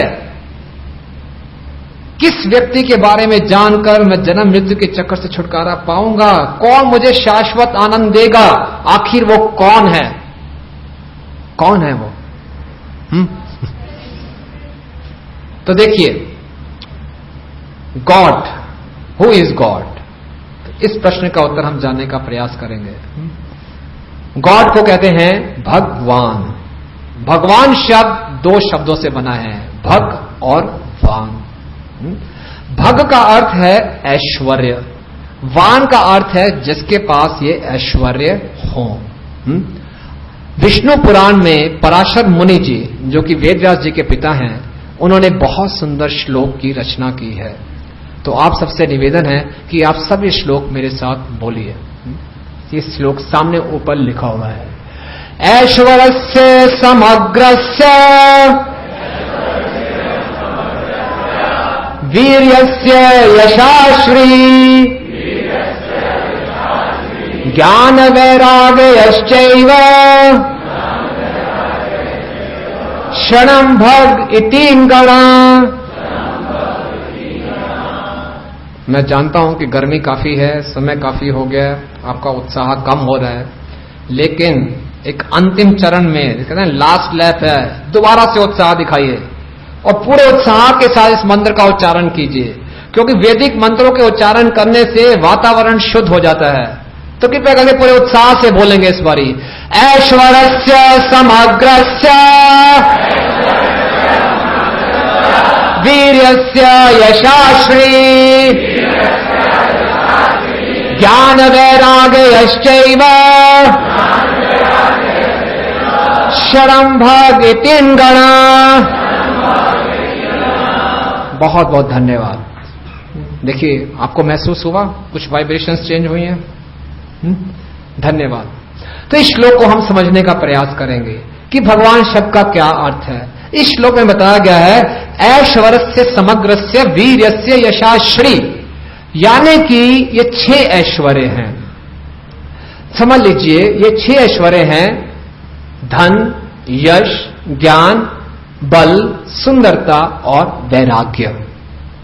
इस संसार में किसी भी व्यक्ति के पास अगर एक भी ऐश्वर्य है, एक भी ऐश्वर्य का अर्थ है कि वो धनी है, सुंदर है, ज्ञानवान है, बलवान है, यशस्वी है या वैरागी है, एक भी यश है और कुछ समय के लिए है, तो व्यक्ति बहुत आकर्षक बन जाता है। हम देखते हैं ना, सुंदर सुंदर फिल्म स्टार्स 10-20 साल तक सुंदर रहते हैं तो बड़े आकर्षक रहते हैं। क्रिकेट स्टार्स बड़े ही प्रसिद्ध हैं, कुछ वर्षों के लिए तो बड़े आकर्षक करते हैं, सबको अपने प्रति आकर्षित करते हैं। कोई व्यक्ति बहुत बलवान है, जैसे कल हमने चर्चा की थी मोहम्मद अली की, कुछ वर्षों तक वो बलवान रहते हैं तो अपने प्रति सबको आकर्षित करते हैं। तो इस संसार में किसी व्यक्ति के पास अगर एक भी ऐश्वर्य है और कुछ समय तक है तो वो बन जाता है आकर्षक। अब कल्पना कीजिए एक ऐसे व्यक्ति की जिसके पास ये 6 के 6 ऐश्वर्य हैं। इस संसार में कोई भी ऐसा व्यक्ति नहीं मिलेगा जिसके पास 6 के 6 ऐश्वर्य हो, कि वो धनी भी हो और सुंदर भी हो और ज्ञानवान भी हो, बलवान भी हो, यशस्वी भी हो और वैरागी भी हो। कभी भी ऐसा नहीं होगा कि 6 के 6 ऐश्वर्य इकट्ठे। तो कल्पना कीजिए एक ऐसे व्यक्ति की जिसमें 6 के 6 ऐश्वर्य इकट्ठे हैं, सीमित मात्रा में नहीं, असीमित मात्रा में, और कुछ कम समय के लिए नहीं, असीमित समय के लिए। तो एक ऐश्वर्य कम समय के लिए सीमित मात्रा में उस व्यक्ति को बना देता है आकर्षक। तो 6 के 6 ऐश्वर्य असीमित मात्रा में असीमित समय के लिए उस व्यक्ति को बना देते हैं सर्व आकर्षक। और सर्व आकर्षक को संस्कृत में कहते हैं कृष्ण। कृष्ण एक संस्कृत का शब्द है जिसका अर्थ है आकर्षति इति कृष्ण, जो सबको अपने प्रति आकर्षित करे, वो कहलाता है कृष्ण। कृष्ण का अर्थ है षड ऐश्वर्य पूर्ण, क्योंकि जब तक जिसमें 6 ऐश्वर्य नहीं होंगे वो सर्वाकर्षक नहीं बनेगा। षड ऐश्वर्य पूर्ण यानी कि भगवान, यानी कि भगवान का अर्थ है कृष्ण, कृष्ण का अर्थ है भगवान।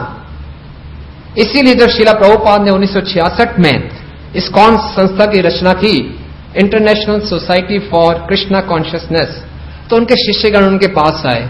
उन्होंने कहा, स्वामी जी ये क्या कर दिया आपने, ये क्या नाम रख दिया, कृष्णा कॉन्शियसनेस इंटरनेशनल सोसाइटी, इससे तो बहुत कम लोग आपके पास आएंगे, विदेशी लोग तो जानते नहीं कृष्ण कौन है, आपको संस्था का नाम रखना चाहिए था international society for God consciousness. Prabhupada ने कहा नहीं, क्योंकि मैं जानता हूं भगवान का अर्थ है कृष्ण।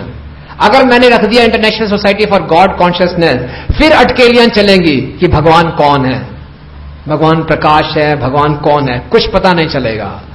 क्योंकि ये कोई कल्पना की बात नहीं है, ये एक तथ्य है, साइंस है।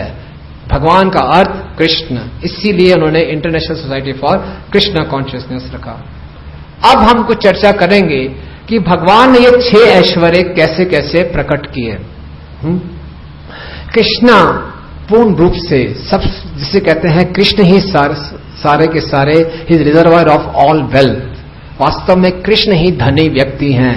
इस संसार का सबसे धनी व्यक्ति कौन है? Bill Gates. तो बिल गेट्स कभी ये क्लेम नहीं कर सकता कि इस पृथ्वी में जितना धन है वो मेरा है। चलो पृथ्वी के धन को क्लेम कर सकता है, ऊपर के लोगों स्वर्ग के राज्य का धन वो क्लेम नहीं कर सकता। लेकिन भगवान है सर्वलोक महेश्वर। ब्रह्मा जी ने ब्रह्म संहिता में भगवान के लोक की वर्णन की है। चिंतामणि प्रकर सदमसु कल्प वृक्ष लक्षाव्रतेश सुरभि अभिपालयन्तम लक्ष्मी सहस्त्र सत संभ्रम सेव्यमानम गोविंदमादि पुरुषम तमहम भजामि। बोले कि जो भगवान का धाम है चिंतामणियों से बना है। चिंतामणियों का अर्थ है हीरे जवाहरात, स्पेशल तरह की, विशेष तरह की मणियां, जैसे हम लोगों के घर में लगा होते हैं मार्बल टाइल्स वगैरह। भगवान के धाम में जो भवन बनते हैं वो जेम स्टोन से बनते हैं, मणियों से बनते हैं, और वहां पर लाखों लाखों सुरभि गाय हैं। लक्ष्मी सहस्त्र सत संभ्रम सेव्यमानम, और लाखों लाखों लक्ष्मियां भगवान के चरणों की सेवा कर रही हैं। भगवान का एक नाम है लक्ष्मीपति। आप सब लक्ष्मी चाहते हैं? चाहते हैं लक्ष्मी? हम सब लक्ष्मी के पीछे पागल हैं, लेकिन लक्ष्मी है चंचल, वो हम सबको उल्लू बना के चली जाती है। और ये चंचल लक्ष्मी कहां पे जाके शांति उसको मिलती है? भगवान के चरणों में। तो लक्ष्मियां निरंतर भगवान के चरणों की सेवा करती रहती हैं। और आपको भी चाहिए, जीवन में लक्ष्मी चाहिए, तो लक्ष्मी के पति की पूजा कीजिए, लक्ष्मी अपने आप आ जाएगी। तो लक्ष्मीपति भगवान श्री कृष्ण असली धनवान व्यक्ति हैं। द्वारका में भगवान की कितनी रानियां थी? 16,108। सब एक ही महल में रहती थी? एक ही मकान में रहते थे सब? नहीं, भगवान ने सबके लिए अलग अलग महल बनाया, और अलग अलग महल में तरह तरह के ऐश्वर्य। और बताया जाता है कि उस समय द्वारका में 16,108 रानियों के लिए तो अलग महल थे। पूरी द्वारका नगरी में 9 लाख महल थे, और सारे के सारे महल सोने और चांदियों से बने हुए थे। भगवान प्रतिदिन लाखों गायें दान करते थे ब्राह्मणों को, और गायों को भी जो दान करते थे तरह तरह के आभूषणों से सुसज्जित होती थी। आज के समय में बेचारी स्त्रियां भी जो आभूषण डालती हैं तो ज्यादातर आर्टिफिशियल ज्वेलरी डालती हैं। लेकिन भगवान के समय असली ऐश्वर्य था, क्योंकि भगवान असली लक्ष्मीपति हैं। फिर देखते हैं, नेक्स्ट प्लीज, नेक्स्ट। भगवान असली बलवान है। 7 वर्ष की छोटी आयु में भगवान ने अपने बाएं हाथ की छोटी उंगली में किसको उठा लिया था? गोवर्धन। और ऐसे उठाया था जैसे कोई रुई का गोला उठाया हो। एक बार श्रील प्रभुपाद जी ने अपनी शिष्या जादू रानी, जो कि एक अमेरिकन स्त्री थी, उसको बोला कि आप ये पेंटिंग बनाइए कि भगवान ने गोवर्धन उठा रखा है। तो जादू रानी जी ने बहुत कल्पना की। नई नई वो जुड़ी थी इस्कॉन से, अमेरिका में उनका जन्म हुआ था। तो बहुत कल्पना करने के बाद उन्होंने एक पेंटिंग बनाई। उस पेंटिंग में उन्होंने दिखाया कि एक बालक ने गोवर्धन उठा रखा है और उसके बहुत मसल्स हैं, बाइसेप्स ट्राइसेप्स के साथ गोवर्धन उठाया हुआ है। तो श्रील प्रभुपाद जी बहुत हंसे। प्रभुपाद ने कहा कि कृष्ण को गोवर्धन उठाने के लिए मसल्स की आवश्यकता नहीं है। कृष्ण ने तो बाएं हाथ की छोटी उंगली में उठाया, और कई बारी आनंद लेने के लिए वो उंगली नीचे भी कर देते थे और फिर उंगली ऊपर उठा लेते थे। तो ये भगवान का बल। भगवान जब छोटे से थे उन्होंने पूतना का वध कर दिया। हमारे आचार्यगण बोलते हैं कि प्रतिदिन भगवान जब बाहर निकलते थे अपने मित्रों के साथ, तो लंच खाने से पहले कम से कम 2 असुरों को मार देते थे। हंसते खेलते खेलते 2 असुरों को मार देते थे। तो यह है असली बल। भगवान चाहे छोटे थे या बड़े, हमेशा बलवान रहे हैं। आज के समय में हम ओलंपिक्स में देखते हैं कि लोग वेट लिफ्टिंग करते हैं, 400 किलो का वेट उठाएंगे और बहुत ही जोर लगाकर 30 सेकंड तक होल्ड करके नीचे गिरा देंगे, गोल्ड मेडल मिल जाएगा। और अगले दिन पेपर में न्यूज आएगी कि इस व्यक्ति ने स्टेरॉइड्स खाए थे, गोल्ड मेडल वापस ले लो। तो भगवान को इन सब अटकलियां नहीं खेलनी पड़ती। भगवान असली शक्तिवान व्यक्ति हैं। Next, Krishna is all fame, यश। असली यश तो केवल भगवान का ही है। इस संसार में जितना भी यश है सब टेम्परेरी है। अगर आज लोग हमारी प्रशंसा कर रहे हैं, कल वही लोग हमें गालियां देंगे। हम सब देखते हैं ना इस बात को। लेकिन भगवान पूर्ण रूप से यशस्वी है। एक कवि ने कहा है कि इस पूरे आसमान को अगर कागज बना दिया जाए और पूरे के पूरे समुद्रों को स्याही समझा जाए और जितने भी वृक्ष हैं उसको कलम समझा जाए, तब भी भगवान के गुणों की व्याख्या नहीं की जा सकती। कहा गया है कि ऐसा संभव है कि कोई वैज्ञानिक इस पृथ्वी में कितने अणु हैं वो गिन ले, इस पृथ्वी में कितने रेत के कण हैं वो गिन ले, लेकिन भगवान के कितने गुण हैं इसको कोई नहीं गिन सकता। भगवान के गुणों की व्याख्या, उनके एक विस्तार है अनंत शेष। अनंत काल से अपने अनंत मुखों से भगवान के अनंत गुणों की व्याख्या कर रहे हैं, लेकिन फिर भी वो रुक नहीं रहे हैं। ये है भगवान का यश। भगवान का एक नाम है उत्तम श्लोक, यानी कि उत्तम उत्तम श्लोकों द्वारा भगवान की स्तुतियां की जाती हैं। Krishna is all beauty. देखिए कितने सुंदर लग रहे हैं भगवान। ब्रह्मा जी ने भगवान की सुंदरता का वर्णन करते हुए कहा है, वेणुं कौणंतम अरविंदलायताक्षम बर्हावत्सम वसितांबुदम सुंदरांगम कंदर्प कोटि कमनीय विशेष शोभम गोविंदमादि पुरुषम तमहम भजामी। बोले वेणु कमणंतम, भगवान ने सुंदर मुरली को धारण किया हुआ है। अरविंद दलायताक्षम, भगवान के जो नेत्र हैं वो कमल के दल के समान खिले हुए हैं। बर्हावत्सम, भगवान ने मोर का पंख डाला हुआ है। असितांबुदम सुंदरांगम, भगवान के जो कांति है वो बादलों के रंग के समान है। कंदर्प कोटि कमनीय विशेष शोभम, करोड़ों करोड़ों कामदेव की सुंदरता भी भगवान की सुंदरता के आगे फीकी पड़ जाती है। ऐसे गोविंद को मैं नमस्कार करता हूं। देखिए कितने सुंदर भगवान हैं। भगवान की सुंदरता हमेशा बनी रहती है। भगवान को सुंदर दिखने के लिए ब्यूटी पार्लर में जाने की आवश्यकता नहीं होती। हम लोग अगर ब्यूटी पार्लर में कुछ समय ना जाएं तो हमारी सारी की सारी सुंदरता सामने आ जाती है। भगवान सर्व आकर्षक है। कहा जाता था कि भगवान जब वृंदावन में बंसुरी बजाते थे तो भगवान की मधुर बंसी की ध्वनि को सुनकर यमुना चलते हुए रुक जाती थी। गाय के बछड़े गाय का दूध पीते पीते उनका मुंह खुला का खुला रह जाता था। पेड़ नीचे झुक जाते थे, सबके सब स्तब्ध हो जाते थे। और जब भगवान चलते थे तो भगवान के पीछे भगवान की सुंदरता से बंदर भी आकर्षित हो रहे हैं, मोर भी आकर्षित हो रहे हैं, हिरण भी आकर्षित हो रहे हैं, गोपियां भी आकर्षित हो रही हैं। गोपियां कहती हैं कि जब भगवान गायों को चरा कर वापिस आते हैं और मैल मिट्टी से, उनके बाल मिट्टी से भरे हुए हैं और उनके शरीर पर पसीना है, लेकिन फिर भी वो इतने सुंदर लग रहे हैं। गोपियां कहते हैं भगवान की सुंदरता को देखना ही आंखों की सार्थकता है। इस संसार में जो हमारी सुंदरता है वो केवल स्किन डीप है, स्किन डीप। इस त्वचा को थोड़ा सा खरोच दिया जाए तो क्या नजर आएगा? हड्डियां, खून, मज्जा, पस, पीक वगैरह वगैरह। तो ये सुंदरता तो कुछ भी नहीं है, लेकिन भगवान की सुंदरता दिव्य है। जब भगवान की हम सुंदरता को देखते हैं तो हमारा मन शांत हो जाता है। भौतिक जगत में किसी सुंदर स्त्री या पुरुष को देखते हैं तो हम उत्तेजित हो जाते हैं। तो यह है भगवान की सुंदरता। नेक्स्ट, भगवान पूर्ण रूप से ज्ञानवान है। भगवान गीता में कहते हैं वेदा हम समितानि वर्तमानि च अर्जुन भविष्यानि च भूतानि माम तु वेद न कश्चन, कि मैं सबके भूत, भविष्य और वर्तमान को जानता हूं, लेकिन मुझे कोई नहीं जानता। भगवान ने भगवत गीता का ज्ञान केवल गा के सुना दिया। This is a song of the God. Next, और भगवान पूर्ण रूप से वैरागी हैं। भगवान जब गोपियों के साथ रास रचाते हैं तो अचानक बीच में से गायब हो जाते हैं। भगवान को कोई आसक्ति नहीं है। भगवान इतने वैरागी हैं कि अपने भक्त के लिए वो सारथी बन जाते हैं। अर्जुन का उन्होंने रथ हाँका। रथ हाँकने का अर्थ है कि वो रथ भी हाँकते थे और युद्ध के बाद घोड़ों को साफ करते थे, उनको नहलाते थे। देखिए परम पुरुषोत्तम भगवान त्रिलोकीनाथ कैसे अपने भक्त के लिए सेवा कर रहे हैं। जब युधिष्ठिर महाराज ने राजसूय यज्ञ किया तो भगवान ने कहा कि मैं भी कुछ सेवा करना चाहता हूं। तो भगवान ने क्या सेवा ली?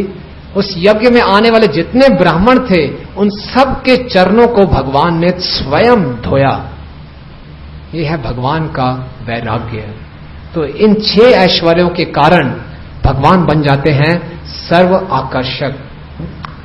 तो ये हमारे जीवन का लक्ष्य है कि हमने कृष्ण के प्रति आकर्षित होना है। जो हम कृष्ण के प्रति आकर्षित हो जाएंगे तो इस जगत के जितने भी भौतिक आकर्षण हैं उसके हमारे लिए कोई महत्वता नहीं रह जाएगी। और फिर हम आगे आने वाले और सत्रों में ये चर्चा करेंगे कि कैसे कृष्ण के साथ हम अपने इस मधुर संबंध को स्थापित कर सकते हैं, कैसे इस ज्ञान का अनुशीलन हम कर सकते हैं, ताकि हम इस जन्म मृत्यु के चक्कर से छुटकारा पा सकें और अपने जीवन में वास्तविक शाश्वत आनंद प्राप्त कर सकें। तो आज के सत्र में हमने ये चर्चा की कि वास्तव में भगवान है और भगवान के बारे में हम ज्ञान प्राप्त कर सकते हैं किसके द्वारा? शब्द प्रमाण के द्वारा, यानी कि वैदिक शास्त्रों के द्वारा। फिर हमने ये चर्चा की कि बाइबल, कुरान और वैदिक शास्त्रों में क्या अंतर है, क्या समानताएं हैं। और फिर हमने चर्चा की कि वास्तव में भगवान कौन है? षड ऐश्वर्य पूर्ण भगवान है श्री कृष्ण, परम पुरुषोत्तम भगवान श्री कृष्ण की। तो आप सबका बहुत बहुत धन्यवाद। हरे कृष्ण।